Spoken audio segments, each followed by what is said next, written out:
tornado.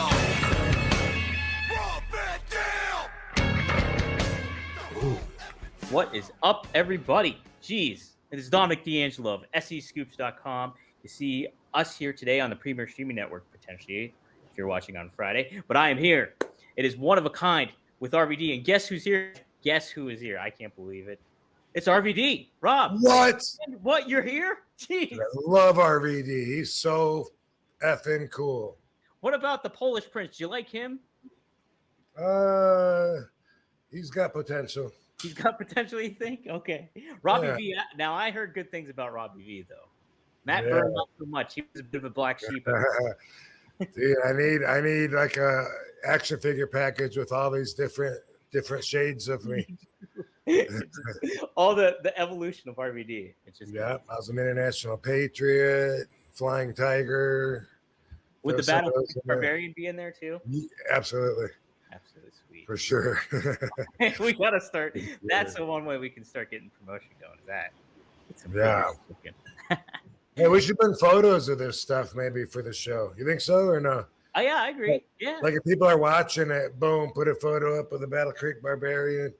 I like it. Send them my way too. I'll put them up on social media and get some shit cooking on there too.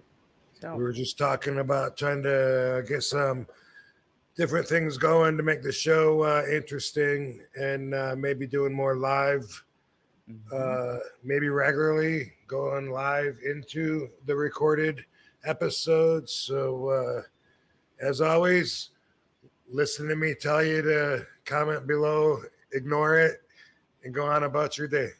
Yes. So give us some feedback. If you guys want something and you have an idea that you'd like to see us do, let us know, and we can try to make it happen if it seems to fit the whole bill of it all. So do it to it. Rob, you were in New York this past weekend, weren't you? Yes. How was it? It was awesome. It was a great trip. It was cold, and it's not anywhere near as cold as it's going to get. That's what I just kept thinking, like, fuck, I didn't bring a jacket. I had to wear Katie's sweater that she brought around town. But we went, Katie was booked at a booth for UWW signing autographs at Mr. Olympia. Is that what it was? I think it was Mr. Olympia. It was. Was that what it's called? I think so. Okay. It doesn't sound right, but I think that's what it is. And I don't know, maybe not, but it's. I think that's what it was. But anyway, awesome convention. It was so overwhelmingly huge and everything. We didn't talk about this last week. No, I guess we did. No, you were talking about going there. And, okay. The aspect of what was happening. Well, I figured there'd be a crossover between the bodybuilding and my life because I'm a wrestler. I lift weights. I figured there'd be a crossover, but I felt like everything there was my life. I was surprised at how much I could relate to everything the vendors had, from protein to pre-workout to outfits to equipment to different proteins, kratom, gummies, bunch of kratom booths. There was so much going on, and then also activities at the same time, like way over in the place is so big, 1 million square footage it seems like, but way over in this corner, they're on stage flexing, doing a bodybuilding pose down here, fitness competition. Over by the bathrooms, all these power lifters are back there. Dude, I walked by the bathroom and I looked, and there was this dude with a big barrel chest, standing there, and he had all these plates on the bar, on the bench press. There was too many plates to bother counting, Like I started counting, and I was just like, no, I ain't got time for that. I was like, dude, how much is that, bro? 880 pounds. Holy shit. Yeah, I saw him put it up. He's like, dude, I'm a big fan. Can I get a picture? I'm like, 880 pounds, bro. Do you remember, like, not that long ago, it seemed like when Ted Arcidi had the world bench press record, what was it? It was 712 or 715?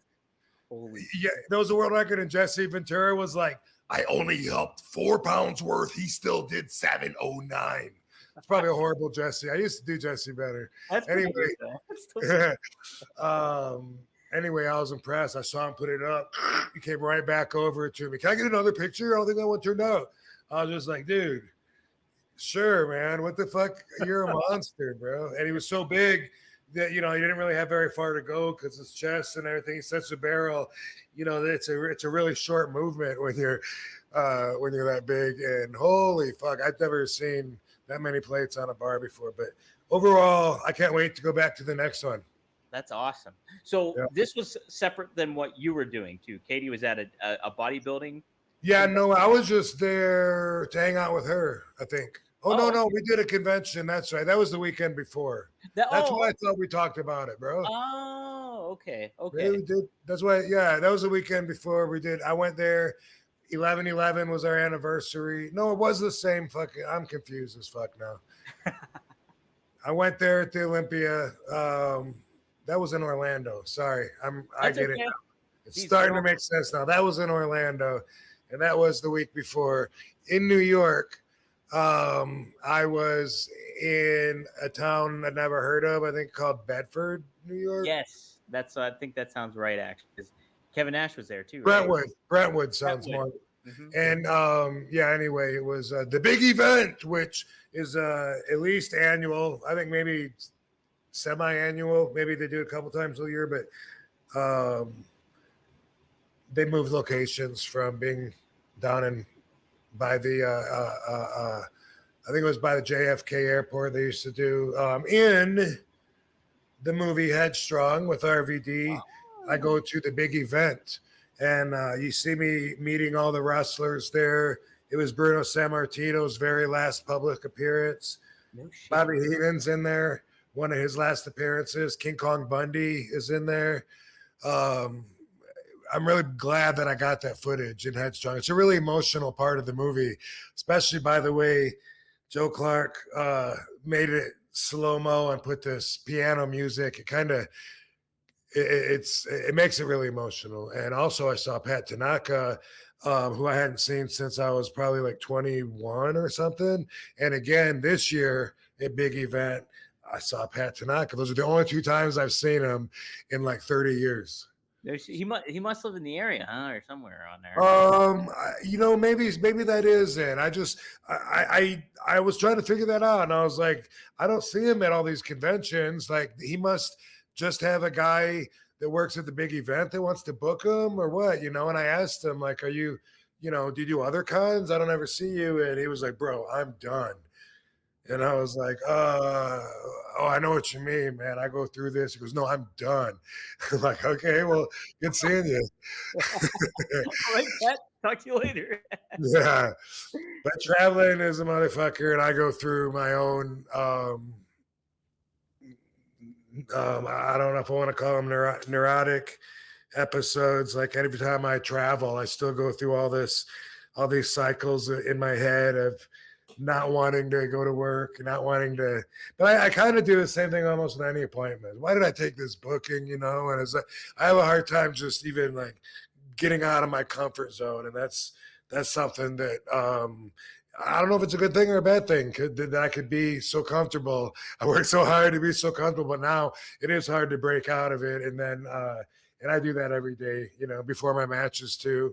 I don't want to do it, you know, and I go through these things where eventually I come back around, I stretch, I start feeling good, like Superman, like, boom, yeah, let's do this, you know, and I just feel like running sideways, boom, down the hallway, you know, and fucking feeling great. But I do that. So I kind of thought maybe that's what he was talking about, you know, like maybe he had a hard travel day or something, but he was just done.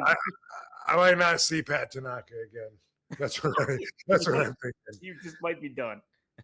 Man, he was very instrumental way back in the day, you know, when I was in Tampa, when I first got the name Rob Van Dam by Ron Slinker.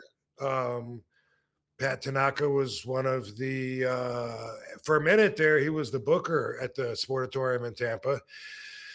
And he was a training, you know, the young guys that would work out in the ring or whatever, and so I knew him from both of those, you know. Yeah. One time I was in the ring working out, and this is when I was barefoot, and he called me over to the side of the ring, you know, Rob, come over here, you know. I was like, all right, and I went over, and I went, and I just kind of like went through the ropes, but hugged the rope so that I could just come down like on my knees on the apron. Mhm. Bam! I hit the corner of the apron. It went right between my toes, and it broke my toe. And one toe was folded over the other toe, like in a right angle. And I was like, you know, like I was like so young, I wasn't used to seeing that yet. You know, Yeah. I learned from that injury that you don't cancel a match just because you broke your toe in the daytime. You tape it to your other toe and you keep going. You fucking pussy. You know, that's what I learned. You're right. Yeah. Yeah. Yeah. So, man, yeah, Pat Tanaka, I just remember him from like the Diamond Exchange back. I Yeah, think, yeah. With Paul Diamond. yeah, Paul Diamond, Yep. and He called me over there, and he wanted to break me out of my comfort zone, out of my shell. I was shy, Mhm. right? Somehow, I guess he could tell that I was shy. He was over there with his feet kicked up while we're working out, singing this song. And he thought it'd be a good idea to give me the microphone and have me sing the song karaoke style. Yeah. And of course, I'm embarrassed as hell. I'm a 20-year-old kid with red face, going, "Oh my god, I don't know the words." So whenever I hear this song, I will always think about this embarrassing experience because Pat, he loved the song, he was feeling it, and when I hear the words, I get it now. It relates to the wrestling lifestyle. Maybe that's why he wanted me to sing it. Maybe he thought that I would get it, that I would relate to it and feel it because it's that song. Um, let's see, something at the hotel. Something in the hotel, stare at the wall. I have accountants pay for it all. They say I'm crazy, but I have a good time. That song. Whenever I hear that, I'll always think of that. Because Pat was over there with his feet kicked up, you know. I stare at the wall. And I'm thinking, like, he probably does. He's at the hotel rooms, you know. Yeah. Him and, they were at that point where they were rocking on WWE and doing some serious partying, and I was like, okay, I get it. You know, that's his lifestyle. But dude, I just got out of high school. Leave me alone. I'm shy. Right. Joe Walsh, life's been good to me so far. I think is that Okay. Yeah, I think that's it. Life's been good to me so far. Yeah, I never even knew that's what they were saying until just right now, but that makes sense. Oh, okay. Yeah, that's totally what they're saying. Yeah. How about that then? Yeah, I do that. I hear songs my whole life, and because I'm not musically inclined, sometimes I never hear the words. And then one day I'll be listening to the radio, and it's so clear, and I'm like, "That's what they're singing about." Like I used to hear that song when I was 7, in the car with my mom on the way to the grocery store, and I've never listened to it until just now. That happens a lot with me. Yeah, I tell people all the time I'm not musically inclined. I don't use music as the backdrop to my life or let it subconsciously control my thoughts any more than than I can help anyway. Yeah, yeah. So like you were saying a couple episodes ago, just how much music influences, and it's almost like a hypnotizer, a brainwash, almost in certain ways. Like you get accustomed Sure. to feeling that certain way. And Sure, yeah, people totally give themselves to that with that in mind. Like they want to feel absolutely. it, they want to rock it, and they want that. They want it to take over and move them. And it's like that's exactly what you're doing, is you're saying, hypnotize me, music. You're right, right. Get your dance face on. Yeah. Get your Huh? Exactly. Well, cool. We had a little bit of feedback I had noticed on YouTube, so let's bring some of that up here. I wish people would talk about the dance face. I never heard anybody comment on it. No, right? And I have to bring it up on a bigger platform. Well, It's a I'm gonna thing. have to clip it.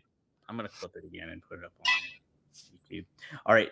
Here's a good one. This was in regards to the Dreads guy from South Philly, the fan that you interacted with at the Oregon Diner. Okay, cool. Dread, good guy, good Bro, crazy. man, or Oregon Diner is my spot. It's like 4 blocks from my house. This is Enos Y said 23-7. I mentioned before I live a few blocks from the old ECW Viking Arena. Went to almost every show because my friend's dad was security. Always get right when I think about those days. We would, of course, beat the shit out of each other on the walk back home using whatever we found in the dumpsters behind the Foreman Mills. I remember the Foreman Mills. And then the guy below him says, Brando Lee says, I totally remember the dreadlock dude at a ton of ECW shows. I bet he had some dank. I bet he had to have some dank. Man, I wish he did start wrestling. That would have been killer. Shout out to you, Dreads, if you see this. Yeah, man. I hope he sees this. You know, I mean, I was talking about how crazy he was and stuff, but you know, I still had a lot of love for this crazy ass. So I hope he doesn't, you know, hope it doesn't come across like I was talking bad about him just because he's absolutely nuts and from another planet. Right. And you're you're Pyra, the flame god. Yeah, something like that. But I just remember him saying, you know, one day it'll make sense to me. All the virgins, I don't know why virgins, you know, like I don't know either. I don't want to get into that detail, but I'm not sure that would be the perfect. But anyway, yeah, and all the maidens of the earth will come to me and bow and kneel before me or some crap, and I'd be like, that's cool. Hey, sweet, all right. I look forward to that. I'll take some hash browns. Yeah. All right. Speaking of hash browns, AJ RB 2 pounds says, love the podcast. I own a restaurant where an RVD match is usually playing in the dining room while the boys in the kitchen listen to this pod. Thank you for the great stories and all the work over the years and many more. Definitely one of a kind. How about that? Well, that's fucking cool, dude. Got a whole restaurant listening to us. He should film that activity going on his phone and send it to you so you could fucking yeah. Would you put it up if he did that? If you were like, put it up. Yeah. That'd be awesome. Give us some footage. Show us you tuning in, and then seeing the RVD matches too. How about that? When Dango was doing not chemotherapy, but the natural alternative stuff he was trying, I went down to Tijuana with him. Mm-hmm. One of his like last efforts, you know, to get rid of his cancer, and they were doing everything, you know, the oxygen and a whole bunch of stuff at this alternative place.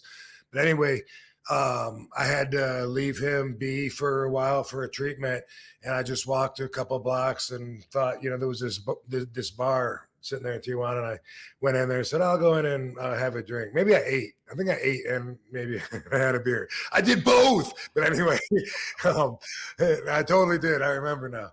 The food was good. But while I was sitting there, you know, I look up on the TV and it's ECW from like 98. I'm like, you know, like a lot of times when I go into a place, I'll hear my music hit, and it's always because there's a fan in there that's in charge, right? Yeah, that makes sense. It didn't feel like that. It felt totally random. So I'm looking around like, did someone put this on because I'm here? Because I feel like it was just on.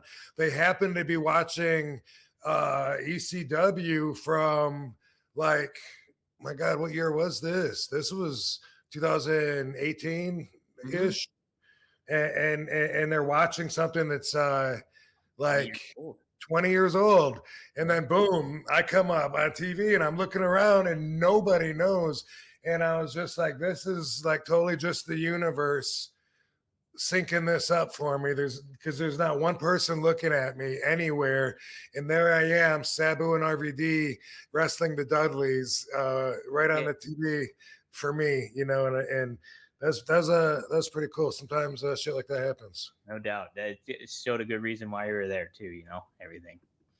It felt like I was in touch with the universe, you know, like I was connected, because that's why those synchronicities, I don't just say, what are the odds? You know, it's like, yeah, I gotta take that in, feel the universe, you know what I mean? Feel the connection, and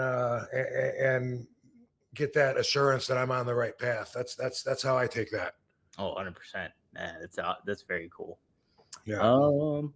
So okay, somebody said about the Madison Square Garden, because you were talking about how you weren't that all psyched about it. M. Marsh, 1972 says, as a born and raised New Yorker who's been to countless Rangers, Knicks, WWE circus, and indoor tennis matches at Madison Square Garden for 30 years, RVD is right. MSG, built in 1968, is a dated building. It's old. Its amenities are old. It's too small, hence overcrowded. The concessions are old and dated. Penn Station is directly below it. It is dated. Everything there is just obsolete compared to other sporting venues. Worse is the fact for having such a dated stadium, the owners, the Dolan family, still charge premium rates for tickets in the stadium well past its prime. So wow, I'm glad you picked that one to show me, and because I always feel like I'm insulting people because that's their pinnacle of sports is MSG, and I can tell by how excited everyone gets, like, oh my God, we're at MSG, and for me. Since I didn't have the nostalgia factor, for me, it was a lot more, as he understood there, that it was a lot more just like too small, compact, like I said before, the way I remember it was that everyone's bags take up the entire dressing room and you can't even fit a person and all the bags. You got to go in like one at a time to dress. And it was just not my favorite building to go to. And I always feel like when I say that I'm like, sorry for, New Yorkers and everyone that grew up idolizing the Gardens and making that their holy, bucket list destination. Like I don't argue with you and your values, but for me, not my favorite place. No, it's not all it's cracked up to be. The history is one thing, but hey, it's time for a change. Like there's one toilet for 20 wrestlers. How clean you think that toilet's going to be by? Fucked up. You don't want Balls Mahoney pissing on that seat. You don't Want that happening. Not if you can avoid it. Right. Yeah. All right. So, we'll have to ask Rob, did you watch any wrestling this week? Nope. All Wait, right. did I watch any? AEW? No. WWE? No. No, I guess I didn't watch any. All right. Hey. Just little clips on. Sometimes I'm not sure because I got little clips, on social media all the time, or just little high spots or whatever, and sometimes that stands out in my mind. But that's how I think a lot of people consume wrestling too, for the most part. Mm-hmm. This is not wrestling related, but I have this in their current stuff. Did you hear the news that Snoop Dogg has announced that he's done smoking? Overall, he's done with weed, I think. I did see that. Yeah, he says after talking to his family, he's decided he's done with smoke and to respect his wishes. So I know everyone is taking him at that word. I looked at some comments expecting to see a lot of people say, bullshit. Or maybe he's just not going to smoke and he's going to do THC drops. Who knows? Edibles, I don't know. But anyway, the comments that I did see were very supportive, and I was pleasantly surprised to see that there's people like, right on, man, you do your thing. It's a personal choice. And I don't know. I got a little extra resurgence of faith in humanity. I was like, wow, people are actually, not like overly opinionated and being ridiculously stomping over the boundaries of what they should, where they should insert their feelings. That's how I thought. I mean, it's comments on social media, but I expected a lot of people to be like, what the fuck, man, you sell out, whatever. That's cool. And then, he's not saying forever. So whatever, best wishes. Right. Exactly. I wanted to ask, because the comedian I listened to, and he gave up weed. And he said that he's been going through like bad withdrawals where he can't sleep. He gets like headaches constantly all the time. Have you heard of anything like that when it comes to, I know people's bodies are different and everything like that, but in your research and doing stuff, have you heard of stuff like that? Like going through a big withdrawal if you just quit kind of like You're done for. Wow. I'm not familiar with withdrawals from suddenly quitting weed. However, if you have issues that weed is helping, and then you take weed away, those issues will come back, So there's a good chance that this person wasn't a good sleeper anyway. That's what he was saying. He wasn't a good sleeper in the first place. It helped him sleep. And then he Exactly. So what do you expect? I mean, it doesn't cure you, Yeah. Yeah. It just goes, it does its thing while it's in your system, and then when it's gone, you're just you. So yeah, people that are have anxieties or whatever, if you're taking something that helps, cool. If you quit taking it, it's likely to come back. Right. All right. No, I wanted to get your perspective on that for sure, because I kept hearing about it, and I was like, well, I should see what Rob says about this. I'm curious. So we talked about the Iron Claw movie that's coming out at December 22nd, and it made this world premiere in Dallas. Kevin Von Erich was there and everything like that. But did you know somebody is playing the Sheik that you know? Do you know who's playing him? Chavo Guerrero Jr. is playing the Sheik. The original Sheik? The original Sheik. Really? Yeah. No, I didn't know that. That's interesting. Yeah. So he was portraying the Sheik in the Iron Claw movie. I thought that was pretty wild. Yeah, cool. And he's the one that trained the guys like Zac Efron and Jeremy Allen White. He's trained them all in the ring for the movie itself. And I know, I think. Oh, go ahead, Rob. I was gonna say that doesn't surprise me because that's what he does, And in the that Netflix series on Glow, he trained everybody, and which I really enjoyed that series too. I watched a few episodes. I need to get back into it. I never finished it. And I liked what I saw with it. Yeah, it's always cool when someone's able to take a piece of life and stretch it out into making it a compelling story, and to learn, like what happened with some added drama, but really, it was a story about David McLean, the producer that came up with Glow, and then had the the Hollywood people and whatever, and then ended up losing it.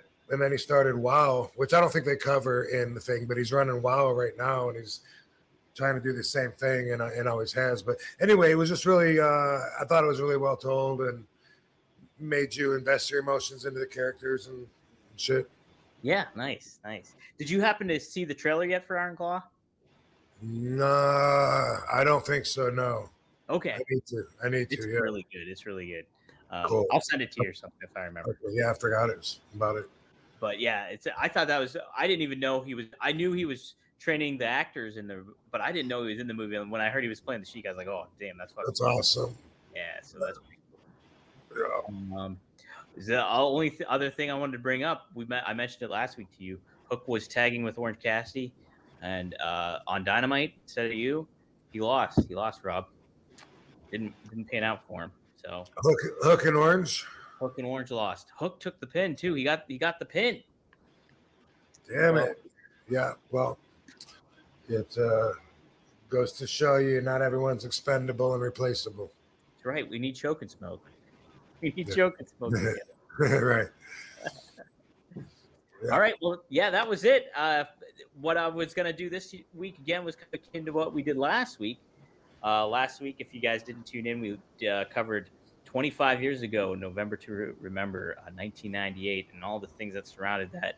And the main event that Rob was in, the triple tag match, him, Taz, Sabu versus the triple threat of Bam Bam Bigelow, Shane Douglas, and Chris Candido. So we cover that. If you guys haven't heard it, you can check it out on Rumble, on that the link I always share on social media.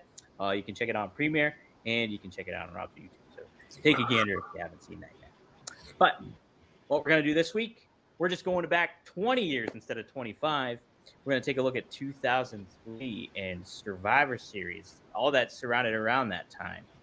And I just pulled from the Observer different things that were going on at that juncture.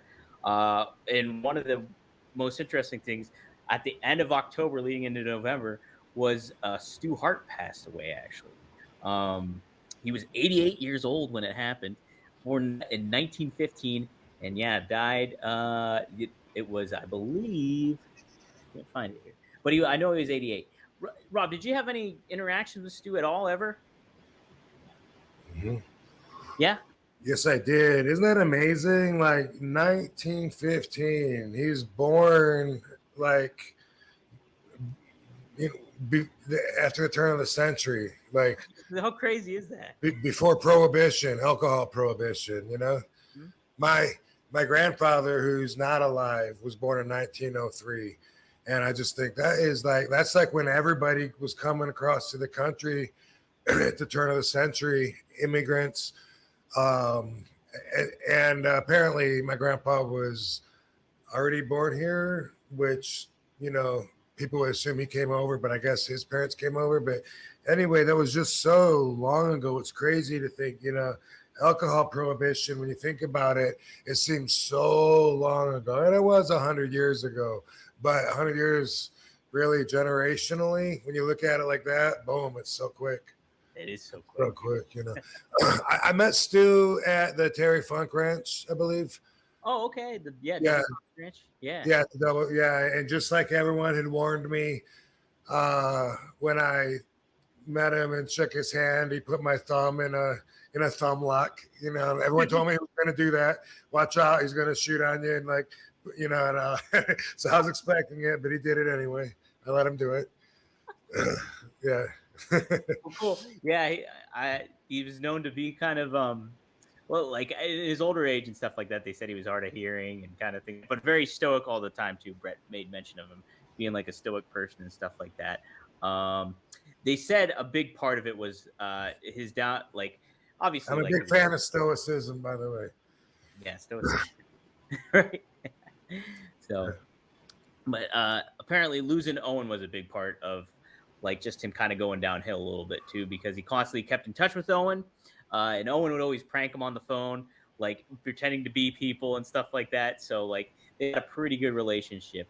You mentioned like following guys like Lanny Poffo and stuff like that starting off. Was Owen kind of on your early radar too? I know he was. Guys kind of aligned in the same. He was a little bit older, but like, did you have him on your radar as some of a wrestler that was like kind of like a high flyer and did some pretty unique stuff? Yeah, when he was the Blue Blazer, I was really turned on to him. I was a fan because I remember seeing him at the Kellogg Center. Mm-hmm. And I think like when he would enter the ring, he would jump right up to the top rope, and then he would do a backflip into the ring as the Blue Blazer. And for a while there, that's how I would get to the top rope, was the way that he did it. But I think I modified that now because he'd be on the outside, and I think he would step off the second and then spring up to the top. But then you got to turn 180, when you're landing the top. But anyway, I was inspired by that. He would. I think that's probably why when someone goes to backdrop me, I like to roll and land on my feet. That was something that Blue Blazer used to do. Probably not just him. I mean, I saw the Bulldogs do it, whatever. But yeah, he was definitely on my radar. And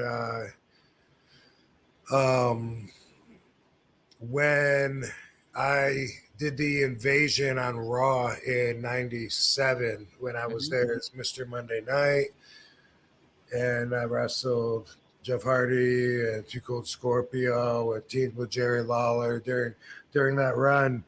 Owen, after my first match that I did with Jeff Hardy, when I was back in the dressing room, Owen wanted to break the ice, and say something to me.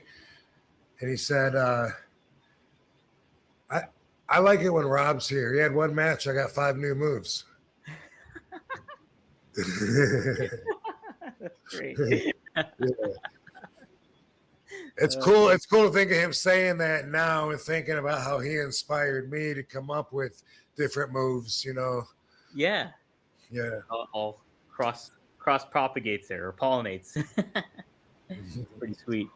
Well, I noticed this when Meltzer wrote up about Stu here. This is a pretty good rib, and I wanted to get your thoughts on it because I know you're not a fan of ribs, but this is a pretty good one. So I wanted to see what you think. A fan of whose? So, well, ribs. So certain Oh. ribs. So Stu Hart had a favorite rib apparently. Okay. So this is what happens here.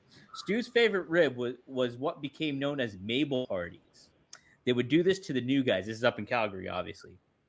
They'd tell them about this woman who lived in a farmhouse just outside of town that loved to take care of the wrestlers, but she was married and her husband was out of town. They usually found a good-looking woman to play the role. They would take the wrestler to see her, and just as something was about to happen, the husband would come in, furious, with a gun, and kick the door. The gun would have blanks, and one of the wrestlers in on the gag would jump and try to calm him down. The guy would shoot the wrestler, who would go down, preferably ready with ketchup. Stu would tell the guy to run as fast as he could. Sometimes he'd have the guy chase the newcomer sprinting down the vacant highway for miles. While there were many victims, the most famous one was the Great Antonio. Do you remember the Great Antonio, Rob? He was like this heavy-set dude. He looked like Bruce Valanche from the Hollywood Squares. But Antonio Inoki beat the shit out of him. Anyways, he freaked out seeing the guy get shot. The ketchup blood and the people laughed for decades. The idea of this 450-pound man with unkempt hair and scraggly beard running for his life to down a good empty road. So, is that a good rib or a bad rib, Rob? Yeah, it's a funny visual, but how crazy and to think that it was something that the boys would be okay with doing, well, I don't mind if the husband ain't there, like Yeah, could you imagine like, oh, like, all right, I'll go up there, she's pretty attractive, the scruples. Yeah, that's pretty funny. No doubt about it. All right, another. Is that, by the way, is that the one where Inoki, where the guy wasn't selling when Inoki got kicked, so he starts like open palming him and then beating the fuck out of him, basically. Okay, yeah, I'm familiar with that match. Yeah, that's the Great Antonio. So okay, yep. Mm-hmm. So 3 days later, another legendary wrestler actually passed away. Road Warrior Hawk, aka Mike Hegstrand, civilized pro wrestling in the 1980s. He was only 46 years old, and it came from apparent heart attack. How old? 46? 46. Wow. Late on the evening of October 18th. October 18th. They said they found him in his condo, but it was listed as October 19th. What memories do you have of Road Warrior Hawk, Rob? You don't know? I do know. Okay. I know. Well, there was only like 2 times that I was around him. The first time he was a complete asshole to me, and I talk about it in depth on my RVD allergy episode on my YouTube page. What was that on? Was that on Pride? It was on Ego.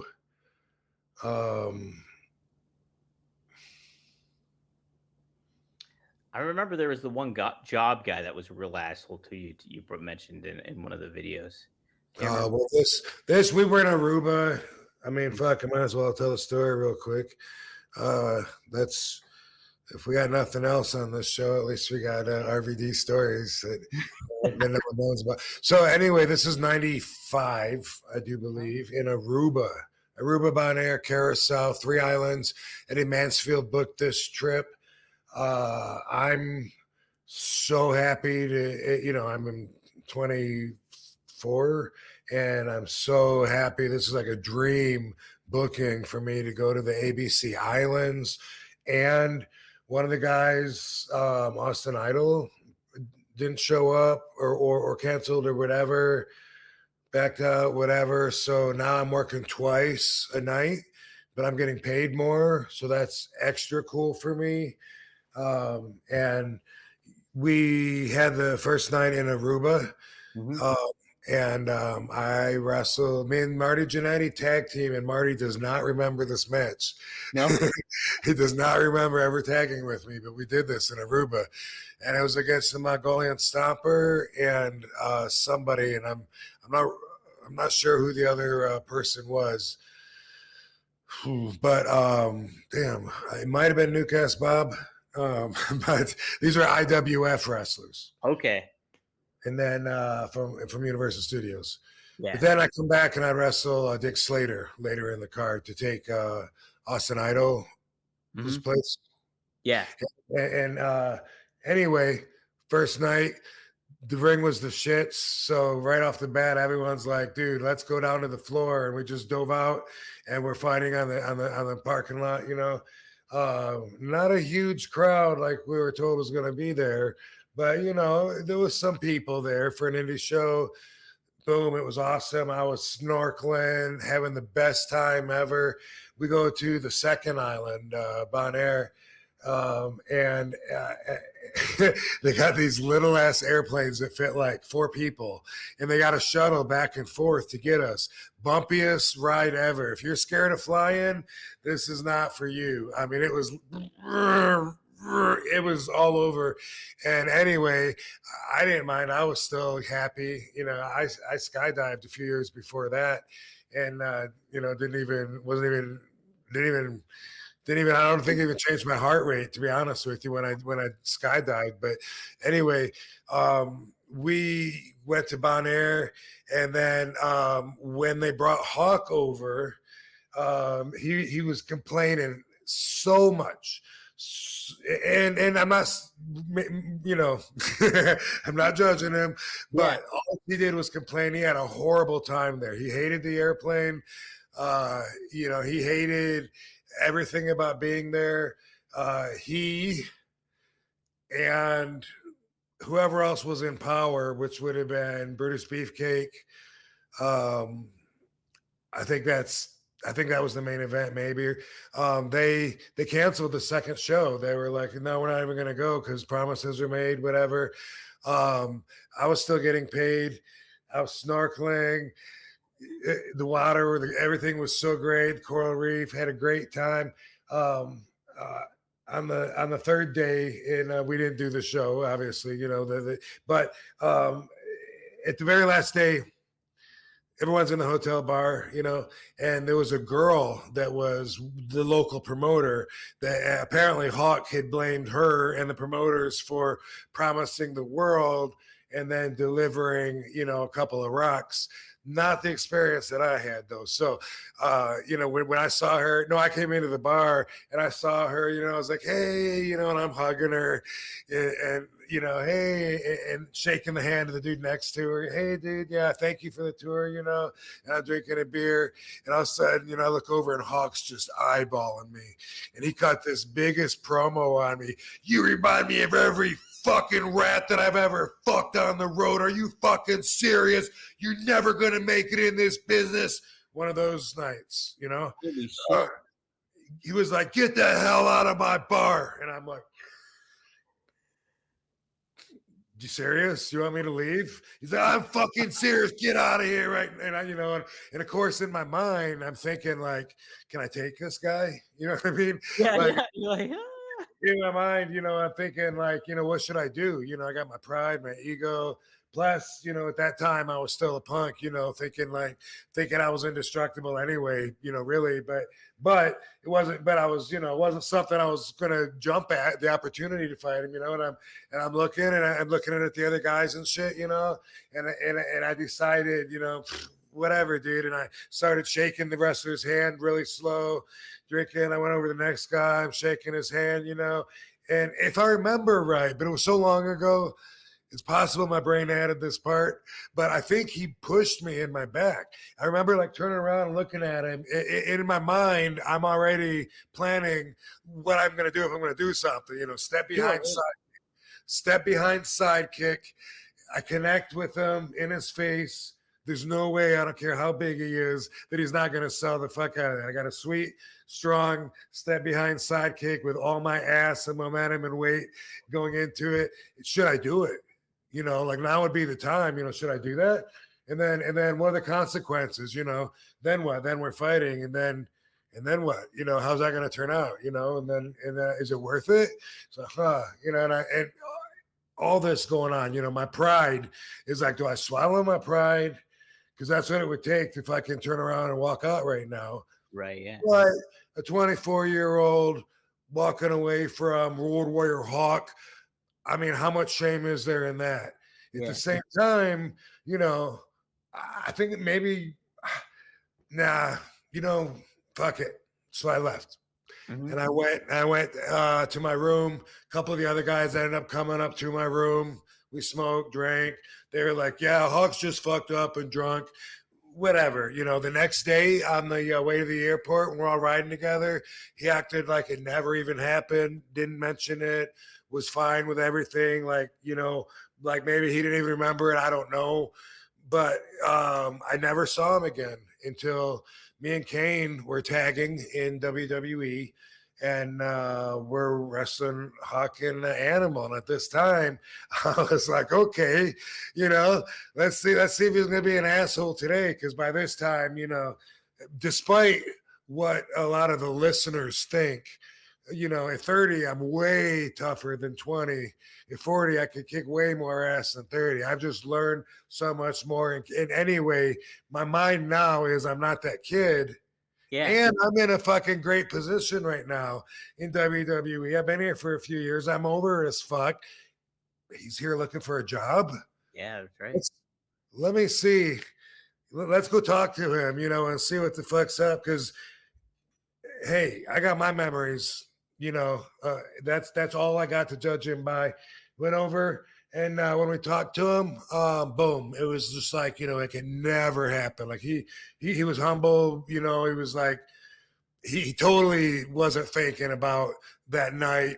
You know what I mean? And he didn't show it, and he might not even have known it anymore. I don't know, but he was a way different person and easy as fuck to get along with, to the point of where, you know, there was absolutely nothing to any kind of bad vibes.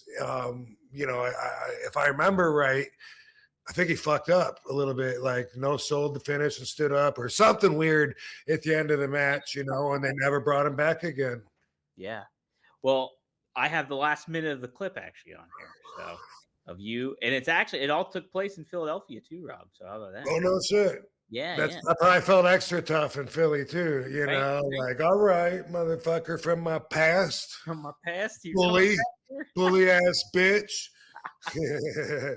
Look at inside step you. There you go. It's a sidekick. Oh, that's right. That behind sidekick. Oh. Now he's always been cool as hell, Joe. I don't know why. But, yeah. I like that Rolling Thunder, by the way. Yeah, thanks. Ready to give you.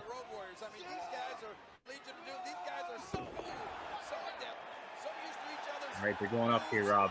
Oh shit! This is a cool spot. I like it. I like what happens here. Okay. Oh shit! Uh-oh, what's happening? What? You ducked it. Oh, I ducked it. You ducked it. Oh. PR calls it the devastation device. I think it's the doomsday device. So must have changed in WWE. Choke slam, boom. To the top. You know what? I did get that from Owen, I think. But he could the way that I hold the turnbuckle when I jump up there. I got that from Owen because he would jump up, but on the outside, he would hold the turnbuckle like that. I think he would step on the bottom rope and use that. But he would spring up. He would spring up to the top, holding the turnbuckle, and I did get that from watching him. I could tell seeing that right there. Well, how about that? That's pretty sweet. Yeah. So, no, I was like I didn't even know that they wrestled you guys, like, and they were just there for a one-off, basically. Well, I don't know if it was always going to be a one-off or if that was, you know, just how it ended up because of their, I don't want to say audition, you know, tryout. You know, I mean, if they were, I don't know, maybe if they would have been impressive, they would have had a job. That was what I understood anyway. Yeah. Well, according to Meltzer, they were there for a tryout, basically. And then I think it was going to just dark match or something. that they were going to compete on. But here they put you guys against the tag team champs, and so on television. So that's what happened. And to your point too, it looks like I think he got up pretty quick after the match and left or something. So I don't know exactly. There was something to that was written about that was frowned upon. That I don't really remember. But man, what a shame, short life. Yeah. And I know a lot of people have way fonder stories of him than my own. He was as one of the boys as you can get. I know Scott Norton and him are tight. That's not necessarily a plus from my perspective. From your perspective. But what a career. How fucking inspiring were the Road Warriors, I know. Well, speaking to that too, Meltzer writes, most notable spawned by their success as a concept by Rick Bassman in Los Angeles, designed to have babyface Road Warriors before their official face turn. So the Warriors were still here. The Warriors were still here, Hills at this point, called the Power Team USA, which were Sting and the Ultimate Warrior. So they got their inspiration from having babyface Road Warriors. And then apparently it was Bill Watts who came up with the idea of face paint for the Road Warriors too. Did you have any connections with Bill Watts at all? He was a polarizing figure in wrestling. Dude, I'm as OG as it gets, like you it's like that 6 degrees to Kevin Bacon, but when it comes to wrestling, I got 1 degree with everybody. I feel like you just have a connection right immediately. It seems like it. I mean, maybe 2 degrees sometimes, but there's very few people that I haven't. Very few people you've never ran. At least since 1900. Right. It's just the turn of the last century. Right. So Bill Watts was he hired me in December of '92 when I went to WCW. Okay. So he had the book. Ron Slinker, who named me Rob Van Dam, was buddies with him from the UWF days. Mm-hmm. And I had the meeting at the CNN Towers or whatever in Atlanta. And then I wrestled, and it was the Underdog Challenge match. I basically already had a job as long as I didn't fuck it up real bad. So it was like called a tryout, but they already planned on keeping me. And Bill Watts didn't want to use the name Van Dam. And that's what really stood out about that first meeting. Like there's already an actor with that name. Why would you want to be confused with someone else when you're trying to make a name for yourself, and he's trying to make a name for himself. And I was like, this guy gave me the name over here because Slinker gave me the name. But by that point, let's see, he gave me the name in November of 91, and now we're talking 1 year later, December 92. So by this time, I've been Rob Van Dam for about a year. I'd been in some magazines. I had a huge following of probably 300 people that knew who I was. So I felt like I didn't want to give up the momentum that I'd been building because I felt like I was going to be a world champion, Bill Watts was like, think of something else, not Rob Van Dam. And I was like, oh, damn, really? And Slinker was like, all right, we'll talk it over. And he's thinking, and then he goes, I got it, Robbie V. And I was like, yeah. I mean, the V stands for, yeah, that's cool. I mean, if we have to, then that sounds as good as any idea I could think of. And boom, then I was Robbie V. But I liked that I could read in the reports, like Meltzer's or whatever, the dirt sheet, whatever it was, that they would still call me Van Dam, even though I was Robbie V. And then I was like, yes, validation, I still have that cachet. Also, I stayed there till May of 93, and then I quit WCW on my own because working conditions were better for me outside of WCW, and I knew that But while I was there, there was a change in the office at the beginning of the year, like in February, from Bill Watts. He left, and then Ole Anderson took over. Oh, okay. Ole Anderson didn't have the same like for RVD that Bill Watts did. So that had a big reason.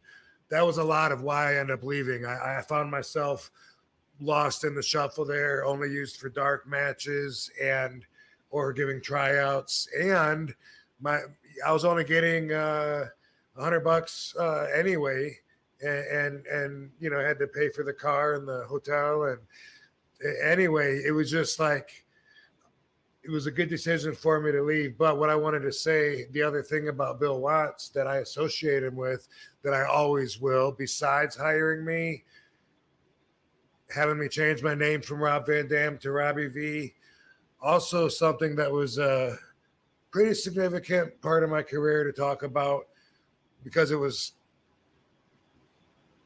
such a timepiece. He banned the use of top rope. The top rope was banned. Yeah. So that was weird. And then he said it was okay for me to do the split-legged moonsault because I'm just like bouncing off of it. But he didn't want anyone climbing up there anymore because everybody was doing it to the point where they felt it didn't mean anything, and they felt like nobody knew how to wrestle anymore and just lock up and go at it, and then they were trying to protect the business from dissipating into a high spot fest. And that was his answer of doing it, was banned all of us from climbing up and jumping off the top rope. So that was that was Bill Watts. Wow, how about that? Yeah, I remember him instilling those kind of old school kind of rules that limited a lot of the aspects of what wrestling was becoming and turning into and stuff. So that's wild. Yeah, and that was what I was gonna follow up with. Was he around during your time in WCW? But yeah, he brought you in. So how about that? Yeah, and I've seen him at conventions over the last few years a couple times. Not very often, but I've seen him once or twice after a 30-year hiatus, not seeing him, and shook his hand. And Eric Watts, was with him too. So that was cool because I tagged with Eric Watts back in the day, and knew him as one of the guys in the dressing room. I probably rode with him in the car a few times. I don't know, but I feel like we were around each other a little bit. So it was cool to, oh, that's your dad. Hey, what's up, Bill? And it was cool. He remembered me. How about that? So, and he appreciated your work overall as a wrestler back then too. Basically, well, he wouldn't have booked me just as a favor. You know what I mean? Yeah, he had a lot more respect for the business than that. Yeah. But looking back at it now, I was so green. And I'd only been working a couple of years, to be on TV, and I've only been working 3 years, 2-3 years. That's how it looks to me too. Even just watching this shit that we were just looking at with me and Kane and the Road Warriors, watching that, I feel like the business has changed so much since then. Is that stuff even exciting? Ooh, I ducked and I turned into a sunset flip. I mean, now the way the style is and all the athletic performances, I don't even know if that match would even get the reaction from today's crowd that it did then, if it was the exact same. That's how I felt watching it, at least as far as my reaction went. See, when I watched it too, I felt like I was into it, because I think the pacing of it all just made more sense to me than what I'm used to seeing today from the modern perspective of it all. So it was so it's interesting that you'd have that take on it too. So how about that? Mm-hmm. Yeah, I'm the last guy that wants to watch RVD. So yeah, there you go. Well, okay. So in this very issue of the Observer that I pulled from, this actually popped up on here, and I wanted to see get your take on it. Okay, so Meltzer writes, since the future of RVD seems to always be asked about, his 3-year contract expires during the summer of 2004. At this point, they have not, with the exception of one preliminary discussion, started any talks about a new deal. It will be interesting because he came in with a decent-sized downside guarantee, and WWE has been largely cutting down downsides for most of the talent when their numbers have been up, except top-level guys.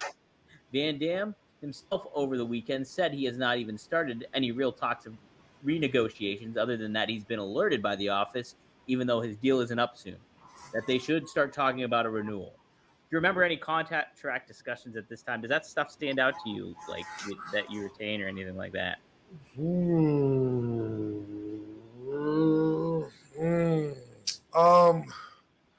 Man, I'm trying to remember who I would have talked to. I don't think Johnny was there yet. I think it would have been JR. That's what I was thinking, maybe JR. Originally, I signed a 3-year deal, and they're right. You know, contrary to a lot of reports, I had a decent and continuously escalating downside guarantee. And so at the end of the 3 years, what did I sign? Maybe another 2 years, maybe. You lasted right until like what was it, 2007? Right? Was that when you were done? It was 2000. I always forget if it was 6 or 7. To me, it should be. I think it's 6. Okay. I don't know why it seems like 7, but that doesn't make sense in my head because I think 2005 was ECW, 2006 was John Cena ECW. Yep. And then I had the belt, and then shortly after that, I left, right? Because yeah, it wasn't too long. I got suspended, came back from the suspension. I said, "Hey, this sucks. They're killing ECW. They want me to start at the, eating shit now because of me getting busted, and my contract's coming up, and I don't have it in me anymore." So it had to have been 2006. Yeah. Okay. When you got it, yeah. But in 2005, my ACL snapped, and I had to take 12 months off. And so I got paid the whole time I was off. So it ended up being my favorite year out of my whole deal because I had that downside guarantee, not the original, but a better one because I had re-signed after those first 3 years. But then I had to make up the time afterwards, although I got paid for it again. So it wasn't like I had to make up what they paid me, which you would have to do with appearances as far as when it went against your guarantee.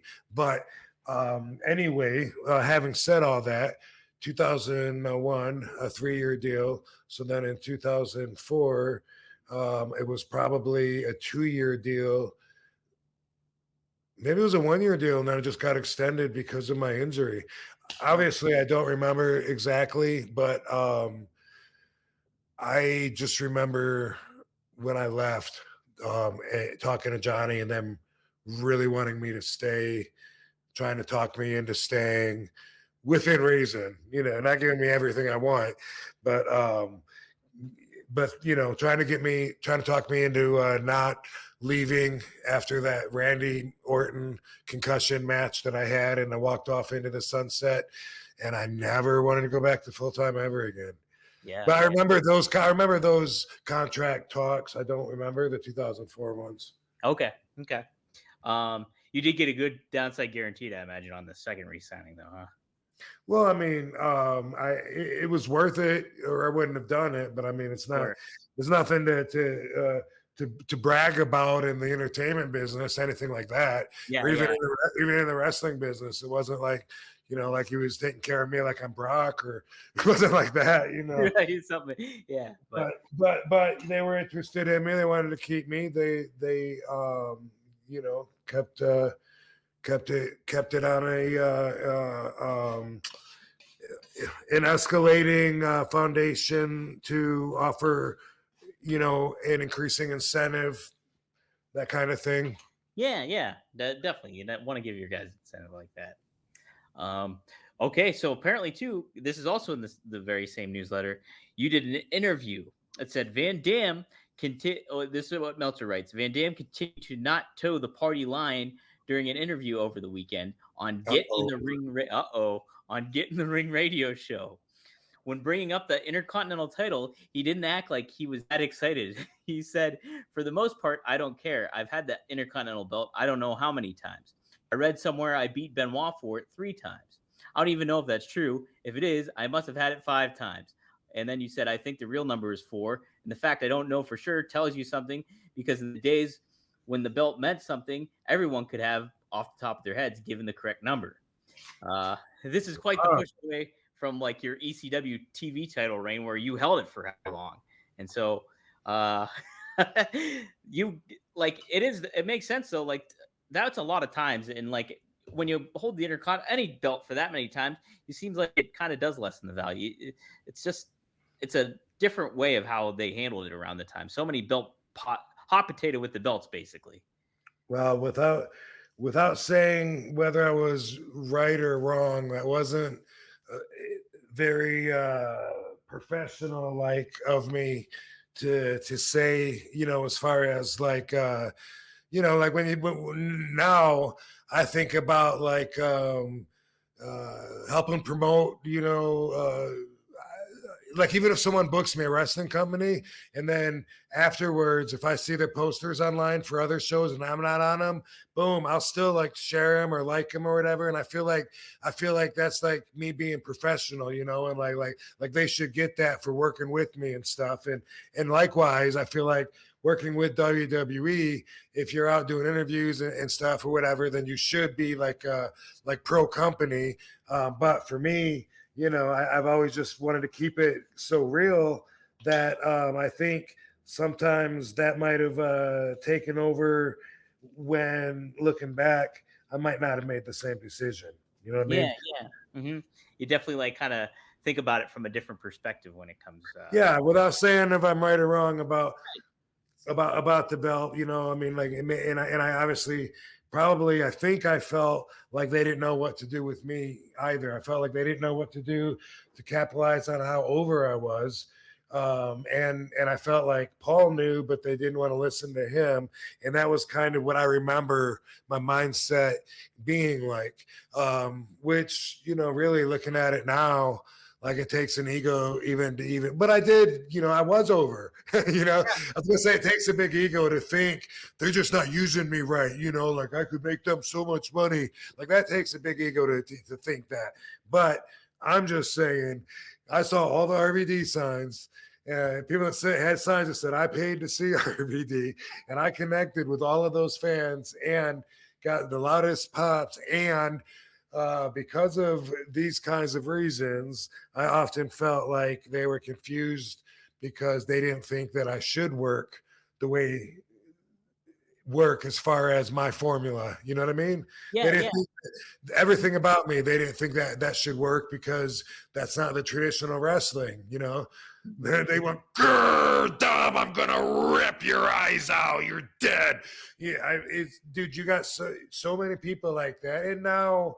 Everyone's evolving, and I was part of that evolution to where we are now. Obviously, I inspired a lot of wrestlers now by being so different. But that is how I remember my mindset being back then.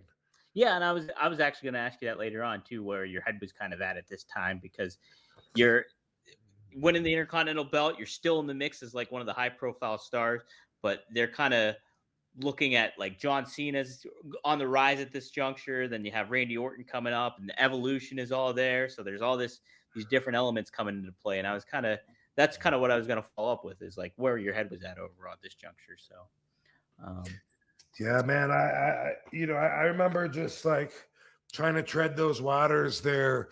A lot of what was rough for me was just the damn politics, it was like, I was just swimming in politics, and it's like, how do you get ahead here if it's not by winning the fans over, or if it's not completely just by winning the fans over? What else is there?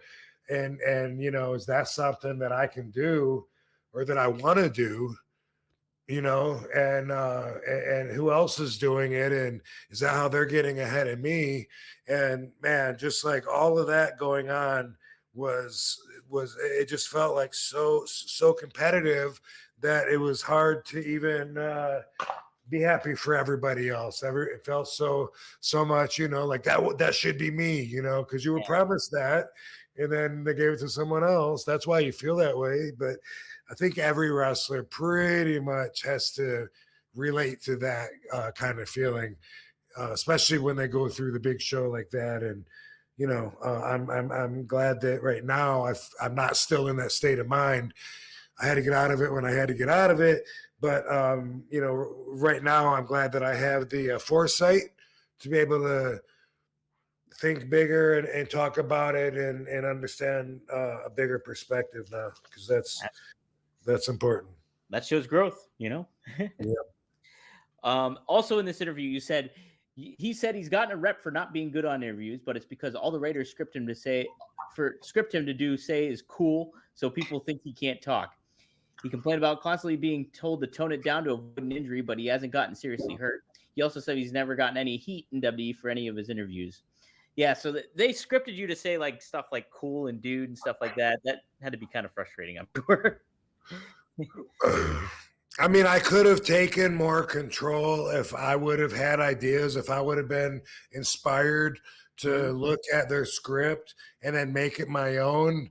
But that wasn't something that I've ever really been good at, faking an interest in something. I mean, now I could probably fake it as an actor, you know what I mean?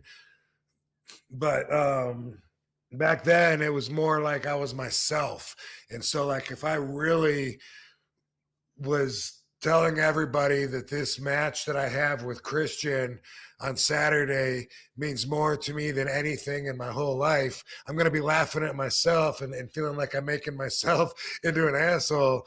But now I could probably do it, but back then I really felt more attached to what I was saying. So when I read the script and it's like, cool, whatever, then I would never, look at that and say, what would really make this good? What if I walked into the room, and Booker T had his towel around and would come out of the shower. And then what if I didn't have that kind of inspiration. I was just like, what do they want from me? I just want to wrestle. And that is mostly how I felt, looking back at the ECW promos. I did have some fun with the promos sometimes, Yeah. They were fun. I feel like they were more what I wanted to say and stuff. And that all of a sudden I had to talk about stuff I didn't care about and pretend that I did. And just the whole agenda was way different. Yeah. And I remember just going back and watching like older footage of you doing the interviews. I think it was like for the tag match with you and Sabu against like Lance Storm and Candido. And like the dynamic between you, Sabu, and Bill was great. Like it was just like fucking like you're kind of fucking with Sabu and like kind of trying to take the spotlight and all that kind of thing. Yeah, that was fun. Yeah, it was fun that kind of stuff. Yeah. I was asked about this like a year or two ago. Otherwise, I would have forgot because it's a really faint memory. But sometime, and this would have been before 2004, they I guess, I think it was Hunter, asked or offered, I think he pulled me aside and offered to he would help me with my promos. Mm-hmm. And I think I was insulted by that. My ego, competitiveness made me feel like he was saying I couldn't talk, and I was like, I don't want to talk like him. I'm RVD. He just don't get me. And I think I felt, more like that. And that probably, very good chance could have led to some of the long-term heat that I had while I was there, possibly looking back at it. Yeah. Huh. Well, no, but I mean, you had your own style of promo too. That was it was engaging. Like when I saw it on ECW and stuff, but it's tough to be in that ecoscape of like competitiveness, but also politics, dealing with all that stuff and trying to look out for yourself too and being true to yourself too. I'm sure that you were just combating all of that. It was hard to draw the line between being true to myself and, doing the job, which, Yeah. just be professional and, just produce this fucking, we need you to say this, boom, say it, I gave a fuck about a lot of stuff that I probably shouldn't have given a fuck about. Yeah. Maybe. Maybe. Who knows? I mean, So it got me here with that cool green screen behind me. that's right. Taz is a fan of it. All right. So some other sad news at this juncture. Anthony Durante, Pitbull 2, died due to an overdose of fentanyl. According to the coroner's report released earlier this week, he died on September 25th. Westerly Rhode Island police reported. He was only 36 years old. Oh my God. That's it. Meltzer even mentions how Oxycontin had been previously linked to the deaths of two former WCW employees, wrestler Bobby Duncombe Jr. and referee Randy Anderson. Memories of Pitbull 2, Rob? Anyone stand out to you in certain ways? Yeah, this is fun. Just hitting memoirs. Two memories of Pitbull Anthony. So one memory is I'm in the ring with him, not just him. There's me and Sabu, the Pitbulls, quite possibly even another tag team. I don't remember all that. But this was still me learning through trial and error a lot of the hardcore style, and actually in life that never changes. We're all still learning. But I had a chair and I just started like pie facing people with it. I saw Sabu do it, I think, and I was like, hey, I like that. Started like using that. And this was like one of the first nights. And Pitbull Anthony is in the corner with his back in the ring. We're both in the ring and he's facing me. And I threw the chair like all the way, like, across the ring. And when the chair came, it fucking spun. And it spun like 90 degrees and it hit him like this. Dunk. Right. Oh, man. And it split him open. And after the match, I was like, oh man, sorry, pointing at it. Dude, look at that. Like, sorry about that chair shot, man. And he was like, oh, that's cool. As long as you didn't do it on purpose. He goes, you didn't do it on purpose, did you? I'm like, no. And he's like, oh, that's cool. That stuff happens. But I learned to be more careful after that. You know what I mean? Because there was a lot of times I remember where I would just like go for it and take a chance with not just myself, but with someone else that's in the ring too, And that's part of learning. I see it now. I saw somebody on social media do like a brain buster on a bike. I think it was AEW on the bike, in the bicycle, a pedal bike that was on its side with the pedals sticking up and everything. Yeah. And when I'm watching that, I'm like, that's so dangerous. Like, they don't know one little thing. If it could fuck up and it could totally like change somebody's life. I remember this one show that I did my first time in LA. It was a $250 black tie fundraising event. Everyone was wearing suits, eating fancy dinners, and they weren't a wrestling crowd at all. It was at the Biltmore Hotel. I was stuck to be in LA, but that's another story.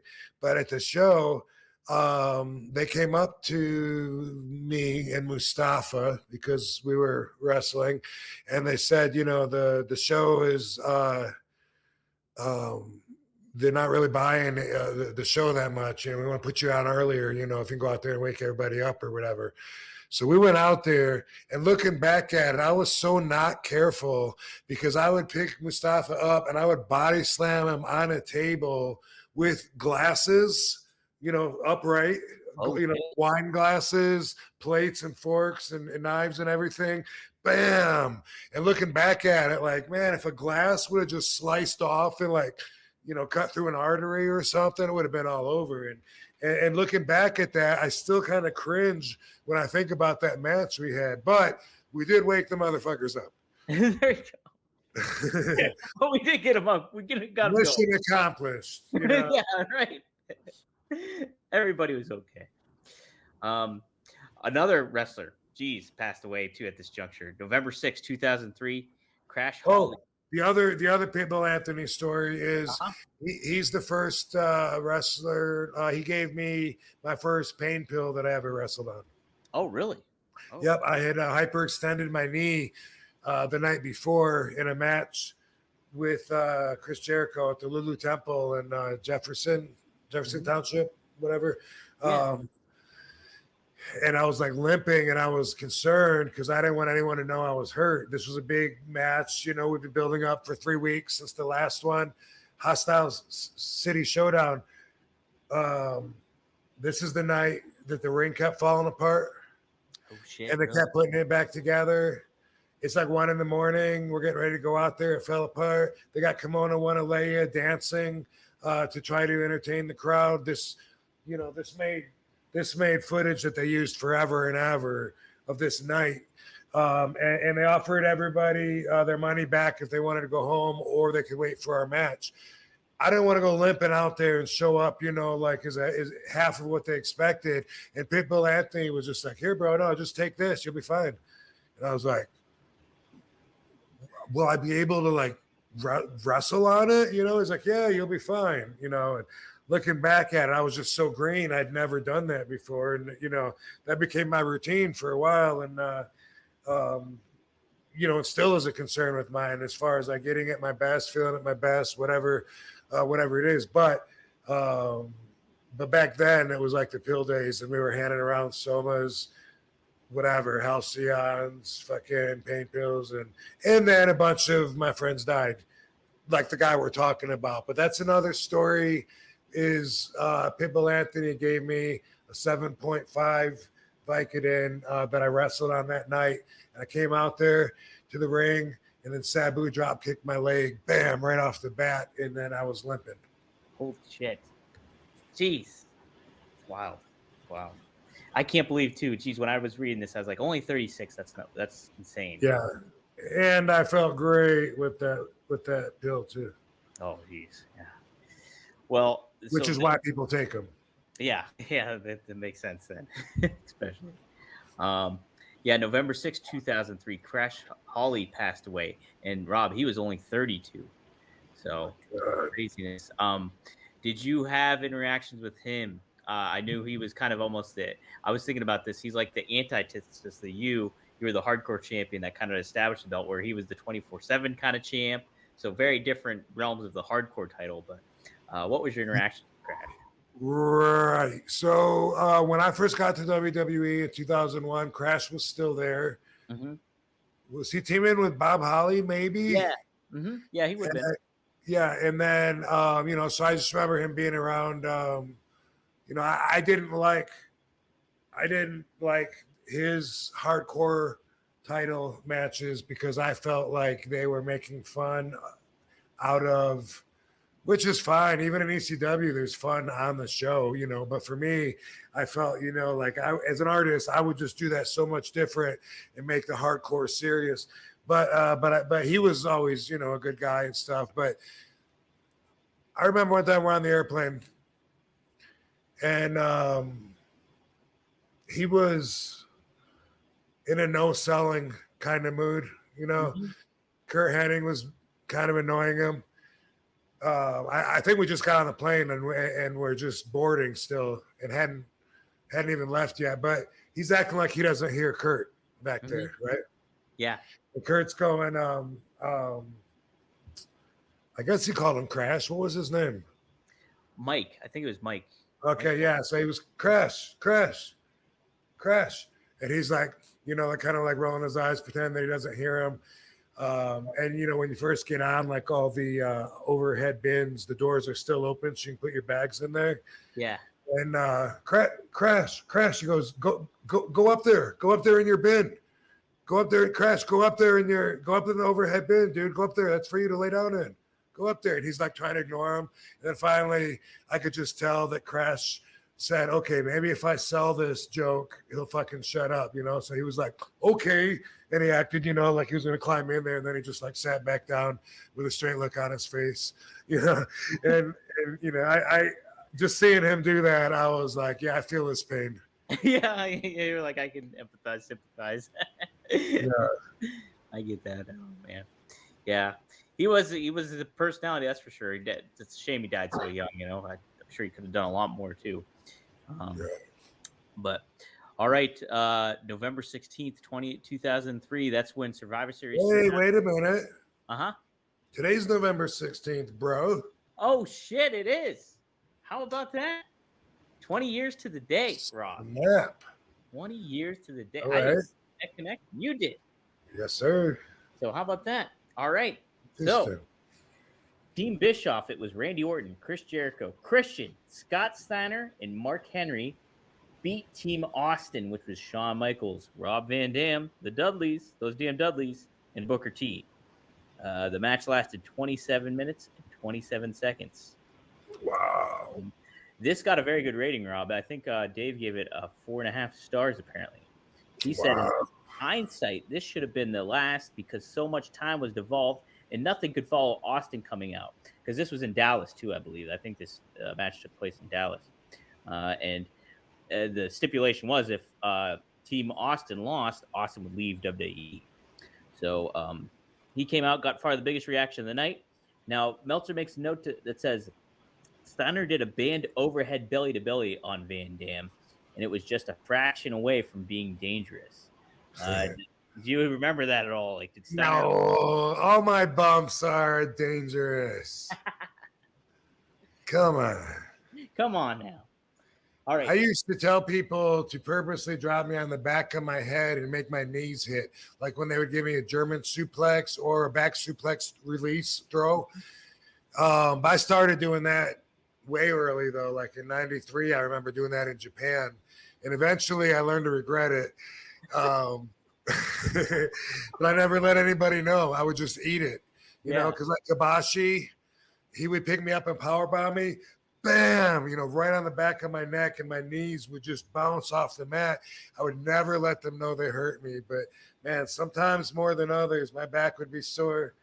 That's why it's like, it's weird, you know, like my back was sore at 23. And so if I feel fine at 52, then it's like, it's hard for me to compare it all and be like, oh, it sucks getting older. Cause I'm like, I'm used to being, you know, hurt, beat up, sore. And it's not that much different.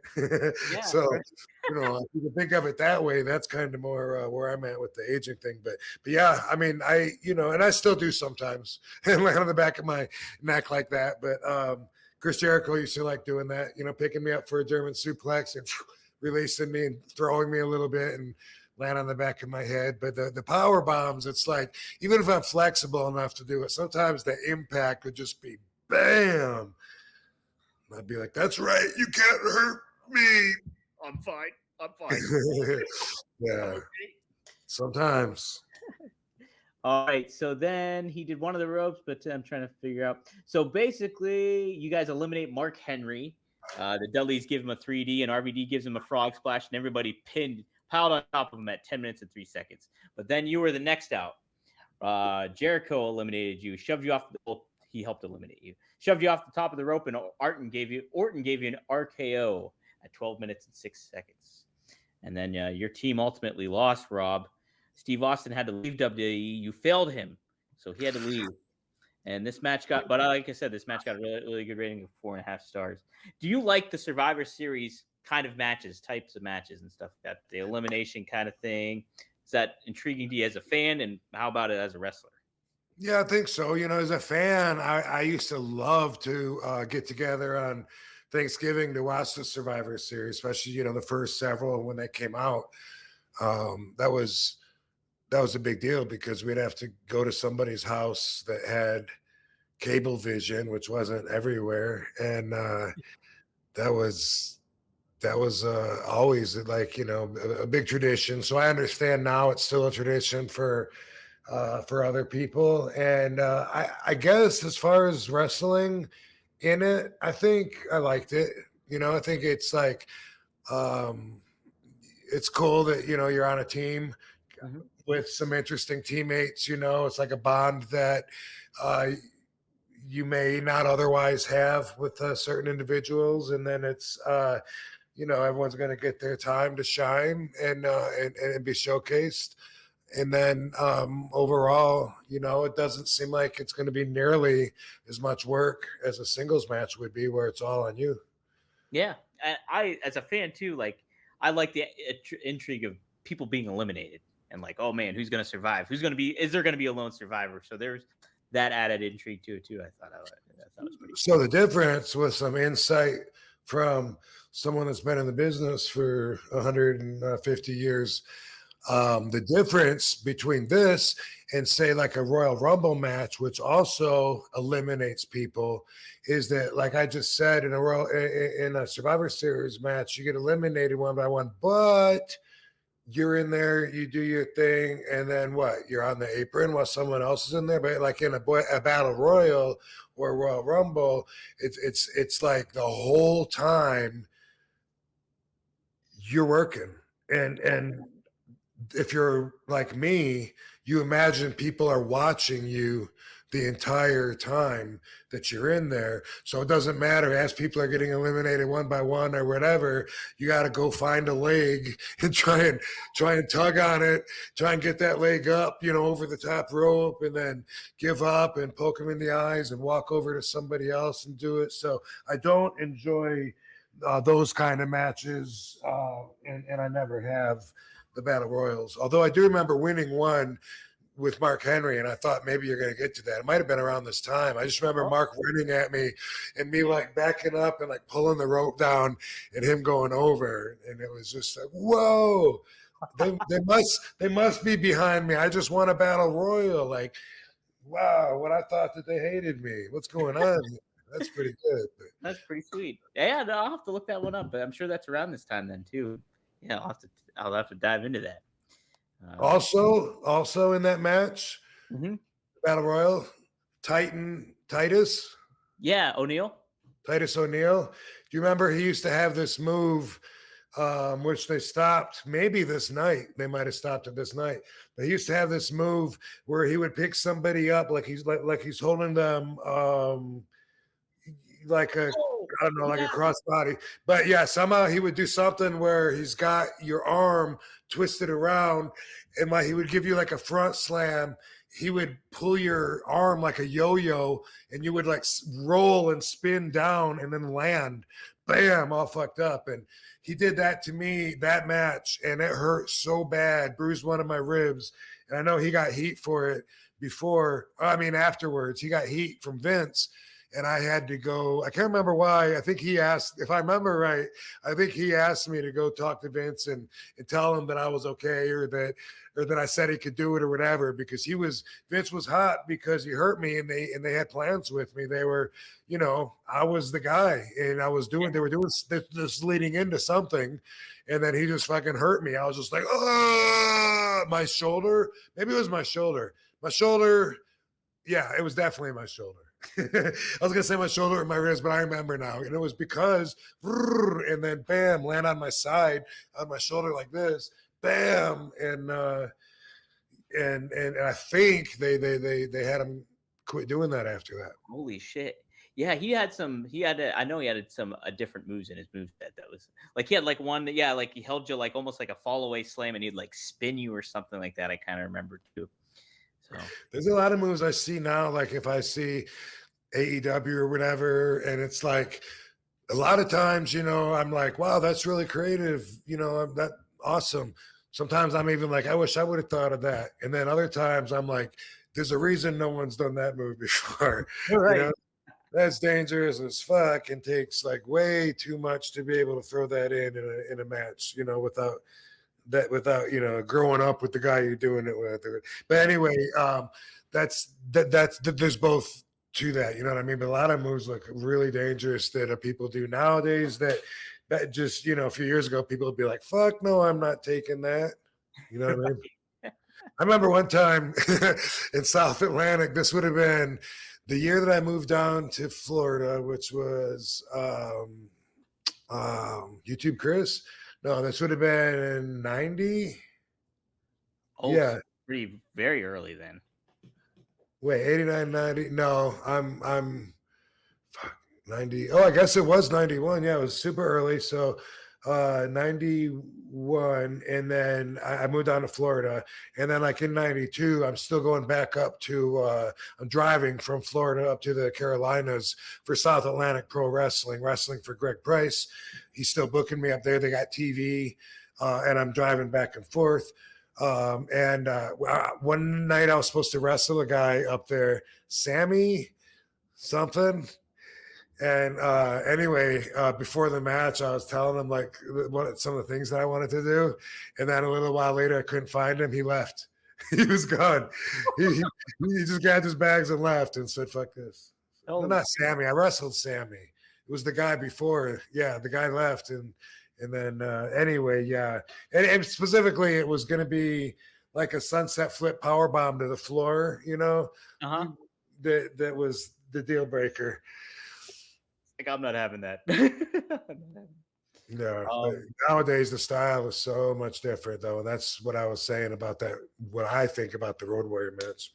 Yeah, oh yeah. It's I mean, like if you looked at one of the matches on that happened on Raw or Dynamite, like, and you looked at the one we just watched, it's very different. But I don't know. I have an affection for those ones still. If it doesn't mean better or worse, right? No. I mean, necessarily on its own. Wrestling is subjective too. It's subjective. Booker T, you tagged with him here. Is this around the time you guys really started forming a friendship around this time? Or pretty close from earlier on or something? And we're in 2004, right? 2003-ish, yeah. Well, so going into 2004, yeah. Mm-hmm.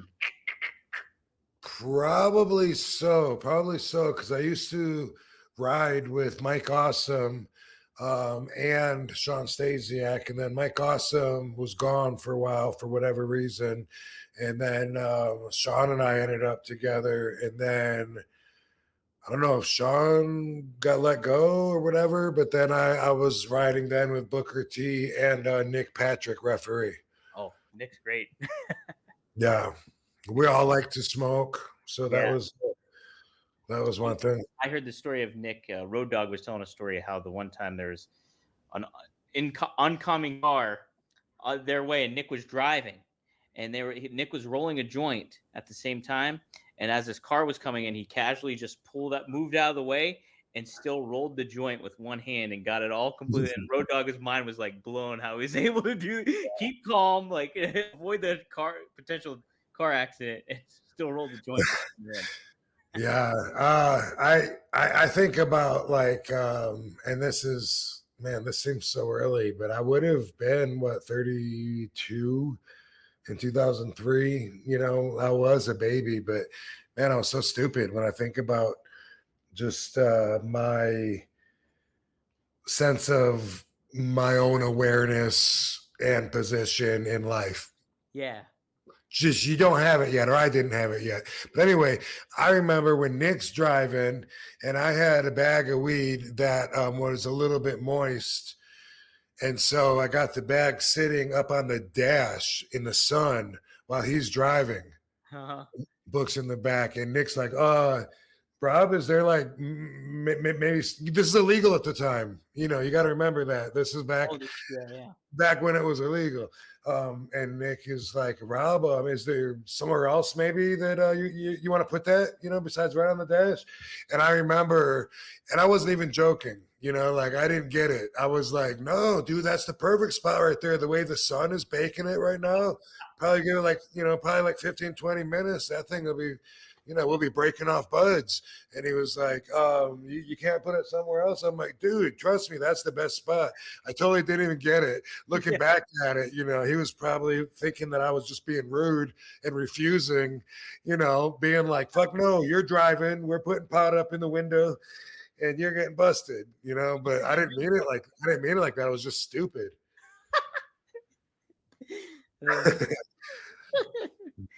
Oh, shit.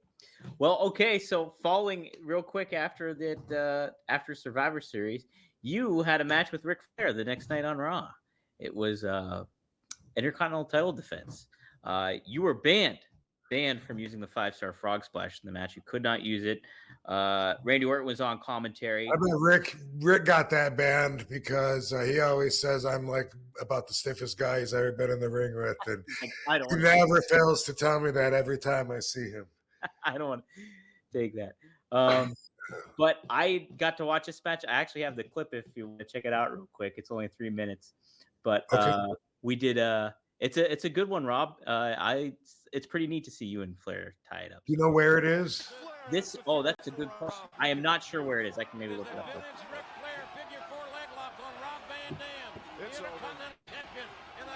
Orton's on commentary at this point. You cannot use the 5-star frog splash. He's got in the figure 4, which he never seems to win with the figure 4. Uh-oh. How old is Rick there? Like, he looks pretty good. Yeah, he looks. So this is 2003. He's 74 right now. 20 years ago. 20 years ago, so 54? About 54, yeah. So that's like 1 year more than me. I'm about to be 53. How about that? Wow. Boom. You're doing a good job selling the leg and stuff. He's working the leg. It's good part of this. Wow, look how young Randy is. Oh, isn't it crazy? And Jerry. And Jerry. And Jay Hart. And Jim, too. Yeah, really. Wow. Good point, Lawler. Hey, Rob, Chad. Thanks, Chad. Every time I see Chad, the referee, I say, thanks, Chad. Oh, is that Chad Patton? Okay. Yeah. I thought it was Jack Donuts. That's our joke forever. Like, whenever I see him, like, I saw him recently, whenever WWE, the last WWE event I was at, and hadn't seen him like in years. And I just go, thanks, Chad. Just like we just, like I would say after a match, like, that's what hey, thanks, Chad. Now, would you bust some of the refs' balls sometimes too? Like, I know you would. Would I what? Bust some of the refs' balls sometimes in the ring. I know you would. Mess with Justin Roberts and stuff. Too. Yeah, I would, especially Kyoto. I had a lot of fun with Kyoto. He's a character, man. I love Kyoto. Yeah. They're all, I like that Rolling Thunder. Yeah. Hey, get back to your announcing table, young Randy Orton. How'd you get up to the boom from the announcing table up to Gorilla? What the fuck? Yeah, right? He went the long way. He did. Oh, cheap shot. The dirtiest player in the game right there. Rick just low blowed him, guys, if you're listening to the podcast. That RVD knows how to fucking sell some fucking action. Look at that. When you get hit in the boys, you know how that feels. Good fucking strong kick out. You know what I hate now is when people don't kick out. And and every time I watch wrestling, I see it. They think just by kicking their feet that they kick out, but their shoulders are still down and the person's still on top of them. I hate that. It's one of those things that annoys me when I watch wrestling. I want to tell them, but I always tell whoever's next to me, they were still pinned, their shoulders were still down. Because they just move that, they just kick their feet. The legs. Kicking your feet don't do nothing. They want to think that, okay, that breaks the count. No, your shoulders got to be up. And then every once in a while, like when I was in WWE, they'd say, well, the referees need credibility. From now on, you count them down if they don't kick out. And they haven't done that in a while, and they need to. Because credibility, they haven't done a credibility check in years. And it used to be cycled all the time when I was there. Yeah. But I guess it doesn't matter anymore. I don't know. I find it Randy, he dabbled. He gave he chewing your balls. What the heck, Randy? Fucking Randy. Good. So when you wrestled Flair like that, was it kind of you're more that it's okay, this is the job of mine, or did you kind of take a moment too, like, holy shit, I'm kind of wrestling Ric Flair? Was there a balance of that, or did you kind of more be like, this is just part of the job at this juncture? At that point, for me, I'm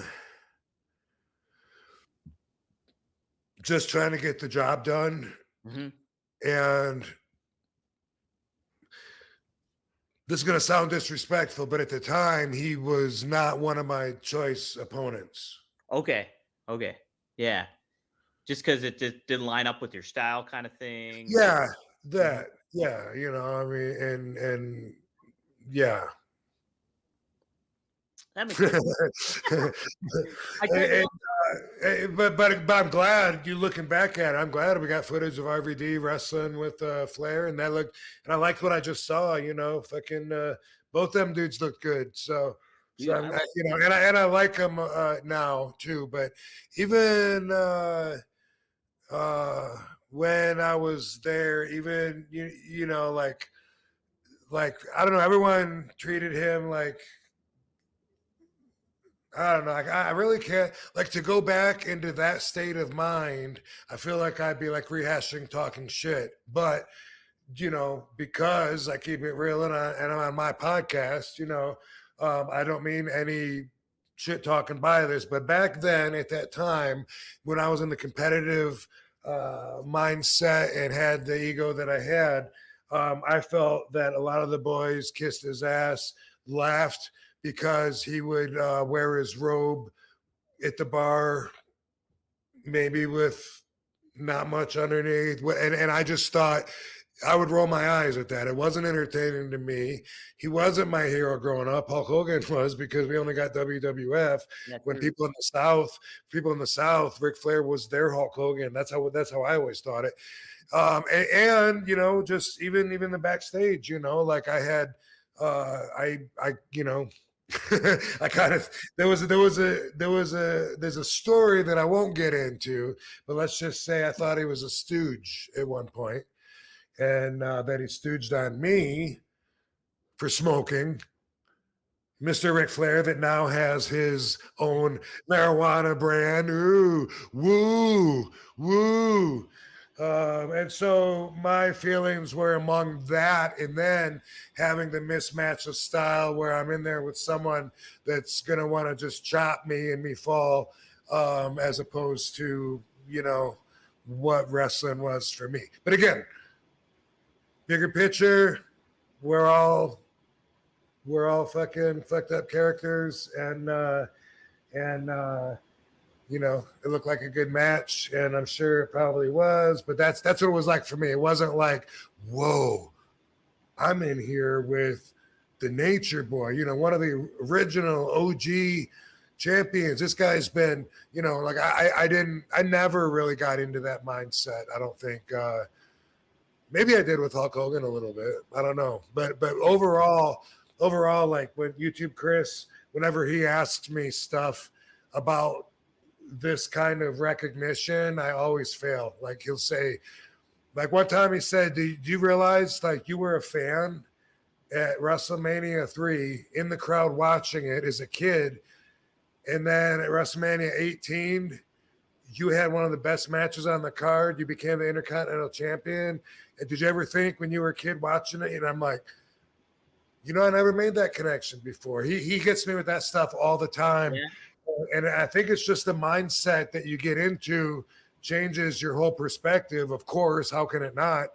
And because of that, I miss out on a lot of things that should thrill me, I think.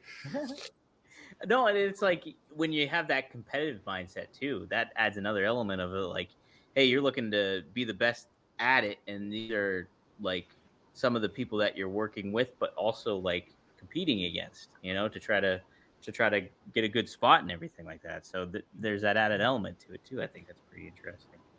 And I felt like you got a stooge at your level to get ahead. Like what did you need to fucking be stooging off on me for? Like, what are you gonna like? Come on, dude, you're Ric Flair.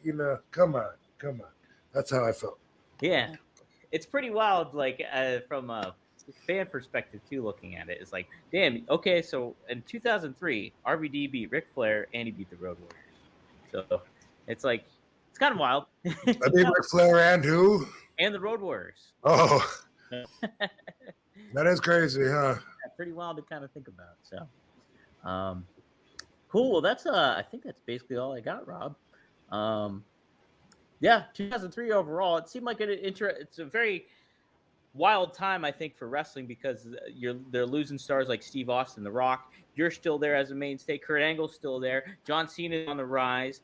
Triple H is doing his thing too. So it's like it's a very transitional period, but it's also like a period that's still kind of there. It's like it's a blend of both in a lot of ways, it seems. So it's pretty neat that you're involved with all that. So good Yeah, stuff. cool. Good stuff. Cool.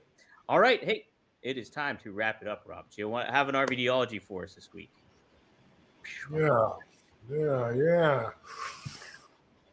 All right. Do we want to touch on last week or no? Sure. Yeah, do it for you. There was a lot of aspects too that came into play. A lot of things with some of my buddies this past weekend, and talking about my job situation and certain things like with writing and being freelance and all that stuff. They were kind of like giving me a little bit of shit for it because I was just doing freelance, and I'm like, well, listen, I was like, I'm doing what I like. I like what I do.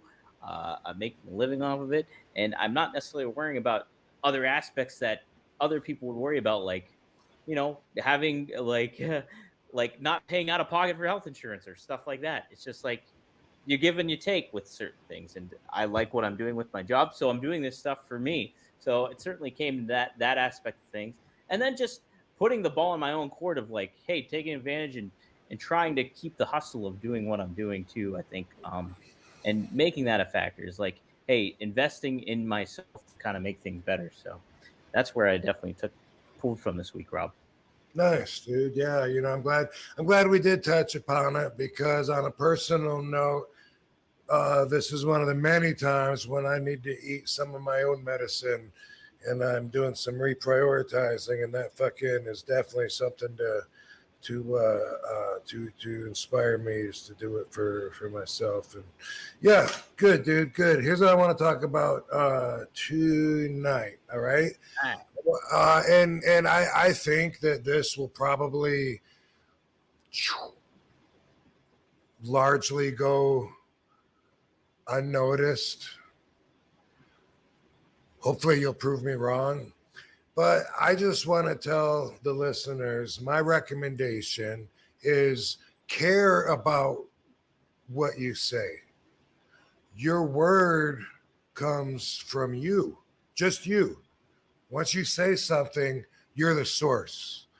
Now, we've talked before about how in today's day and age, people have no accountability because of social media. They can post whatever, RVD's a transvestite. And then if someone says, what? Where'd you get that from? They don't ever have to respond. There's just no accountability. There's just nothing. People grow up and are used to this world of no accountability. And I've talked before about how for me, I have to care about what I say because when I say something, it can be held against me. So I have to be able to stand behind everything that I say because people know who I am. Doesn't mean that I'm always right.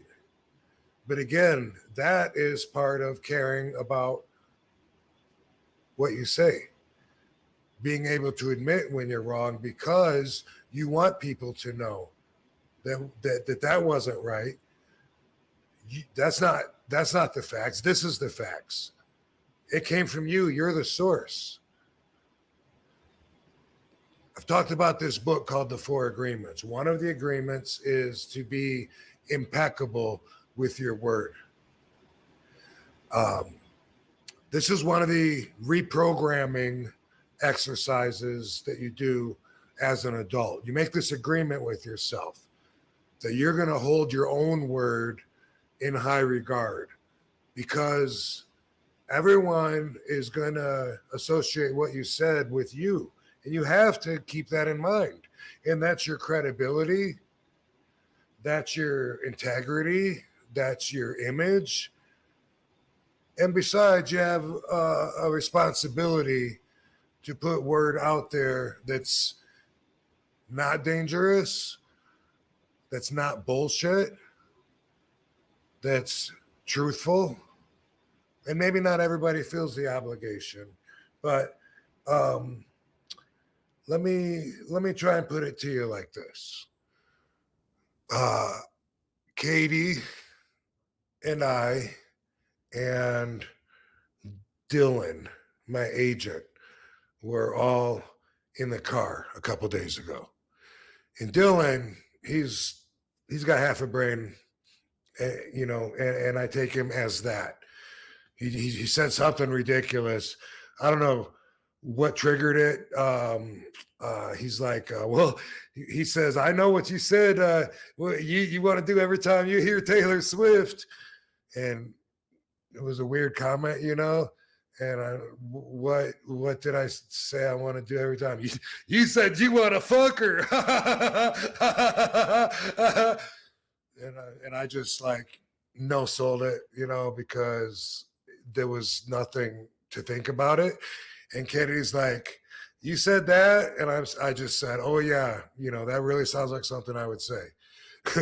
and she knew, and she knows me, and that doesn't sound like something I would say. It sounds like maybe it could have been based on something, a comment, a joke, something very passive that was made. And then he said, well, I'm using my own words, rephrasing it. You said something like that. I'm like, yeah, okay, right. A few minutes later, we're talking about Kevin, and I don't want to. I don't know what exactly. I'm paraphrasing because I can't remember.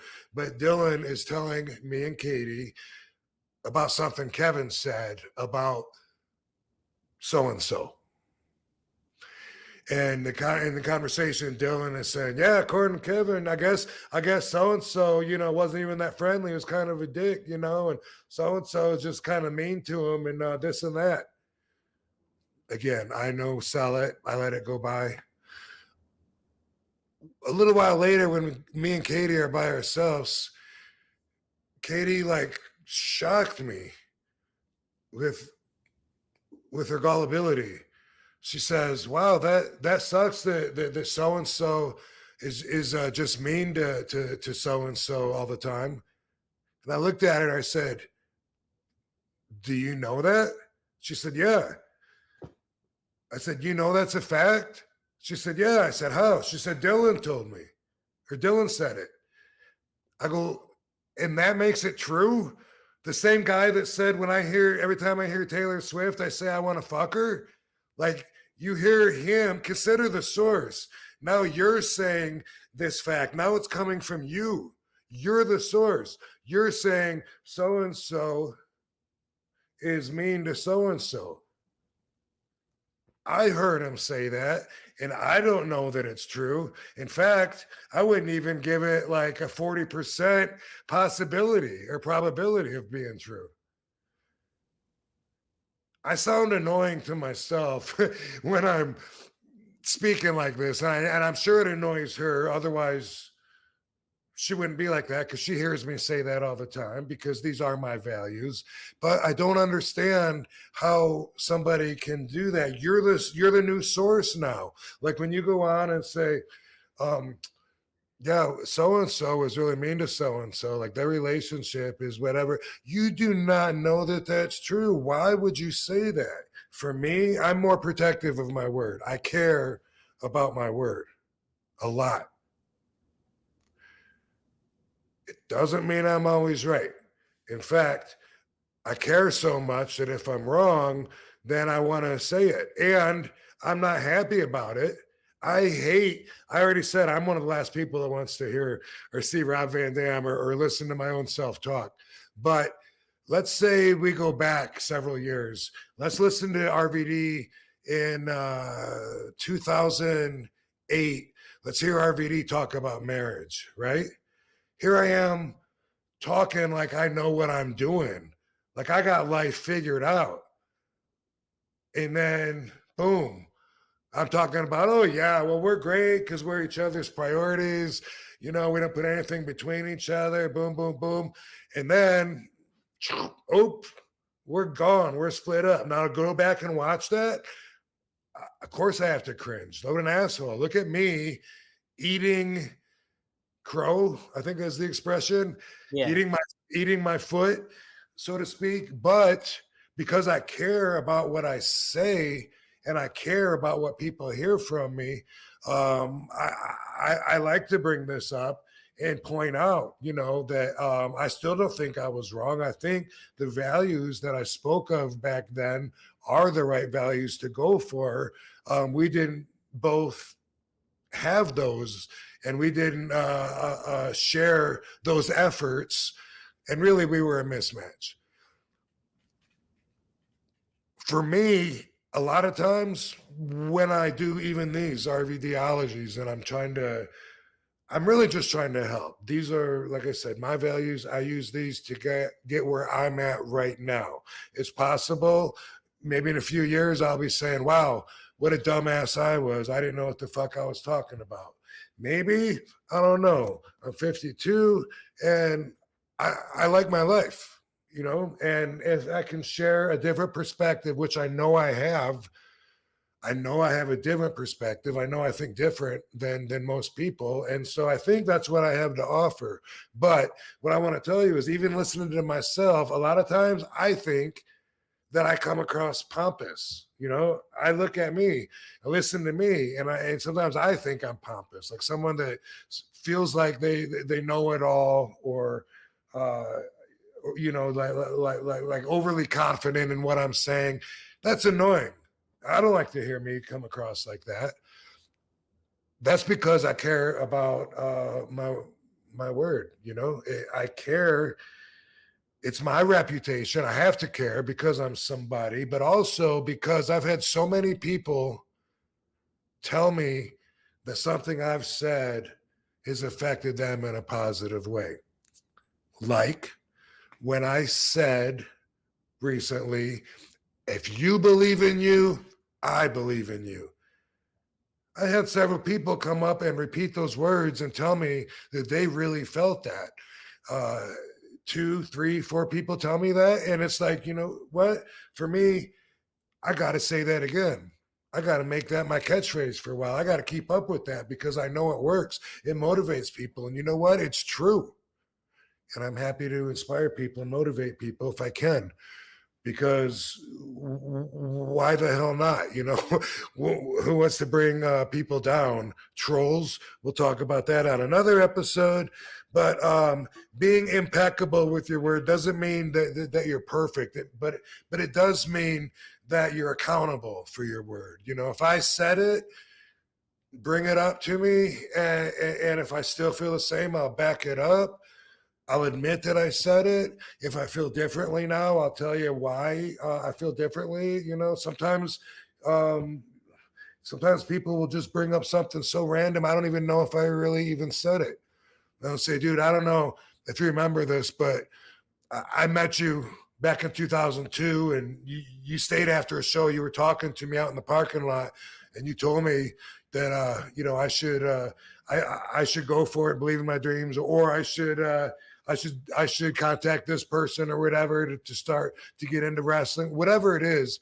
When I hear stuff like that, it makes me realize how important my word is. What if instead I told everybody, kill yourself?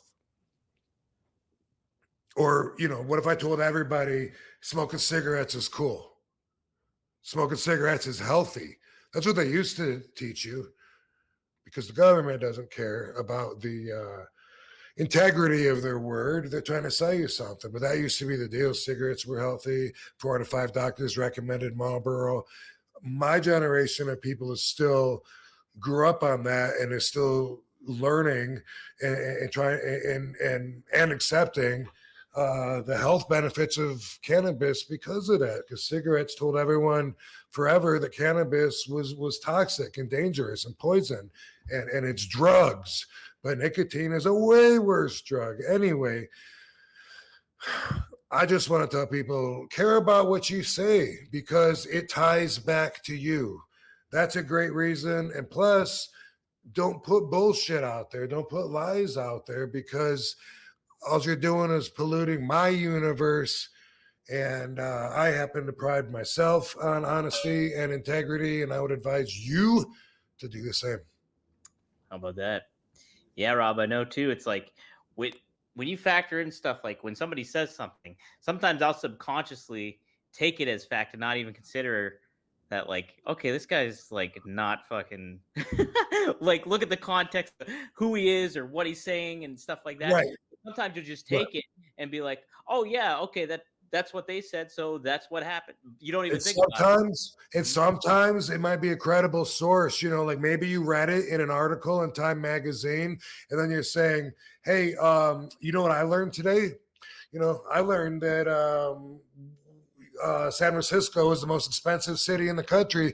Okay, you don't really know that that's a fact, but you made the decision to believe in the credible source, and that happens a lot of times. You know, a lot of times I'll say, you know, according to what I read today, boom, boom, boom, because I don't know how I feel about it. I'm on the fence about it. Katie will be like, "Is that true?" And I'll be like, according to what the guy said on the interview, or wherever I got it, because that's my perspective and my view. But sometimes that does happen, and sometimes there's no way you should believe that person. Like, are you kidding me?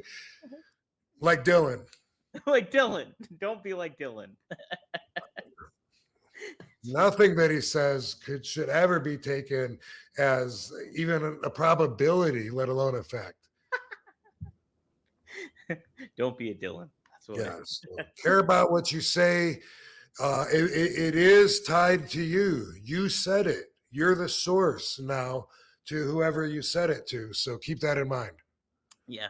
When I'm writing too for the websites and stuff like that, I always do according, because that's what it is. It's like, you don't know if it's fact. It's a report, you know, but doesn't necessarily mean that's exactly what's going on. So it's like, yeah, sometimes you got to reference them, right?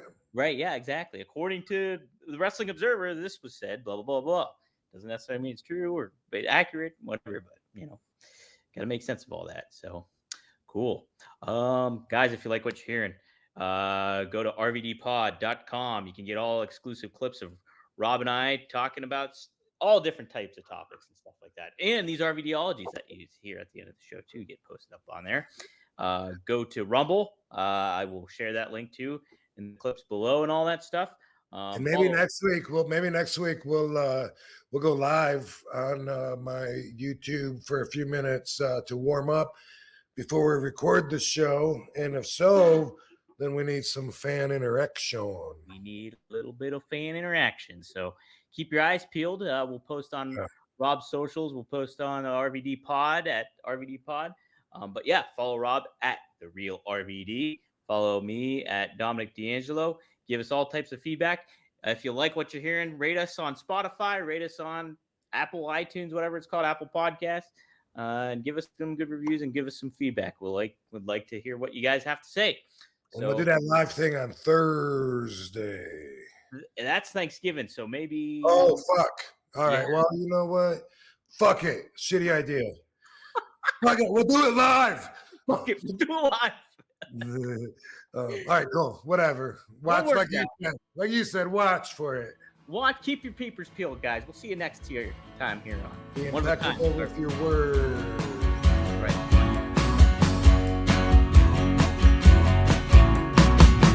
I was waiting for some kind of sign, some kind of indication I was wasting my time. I got myself up out the basement. I faked it long enough to say I made it. I was patient.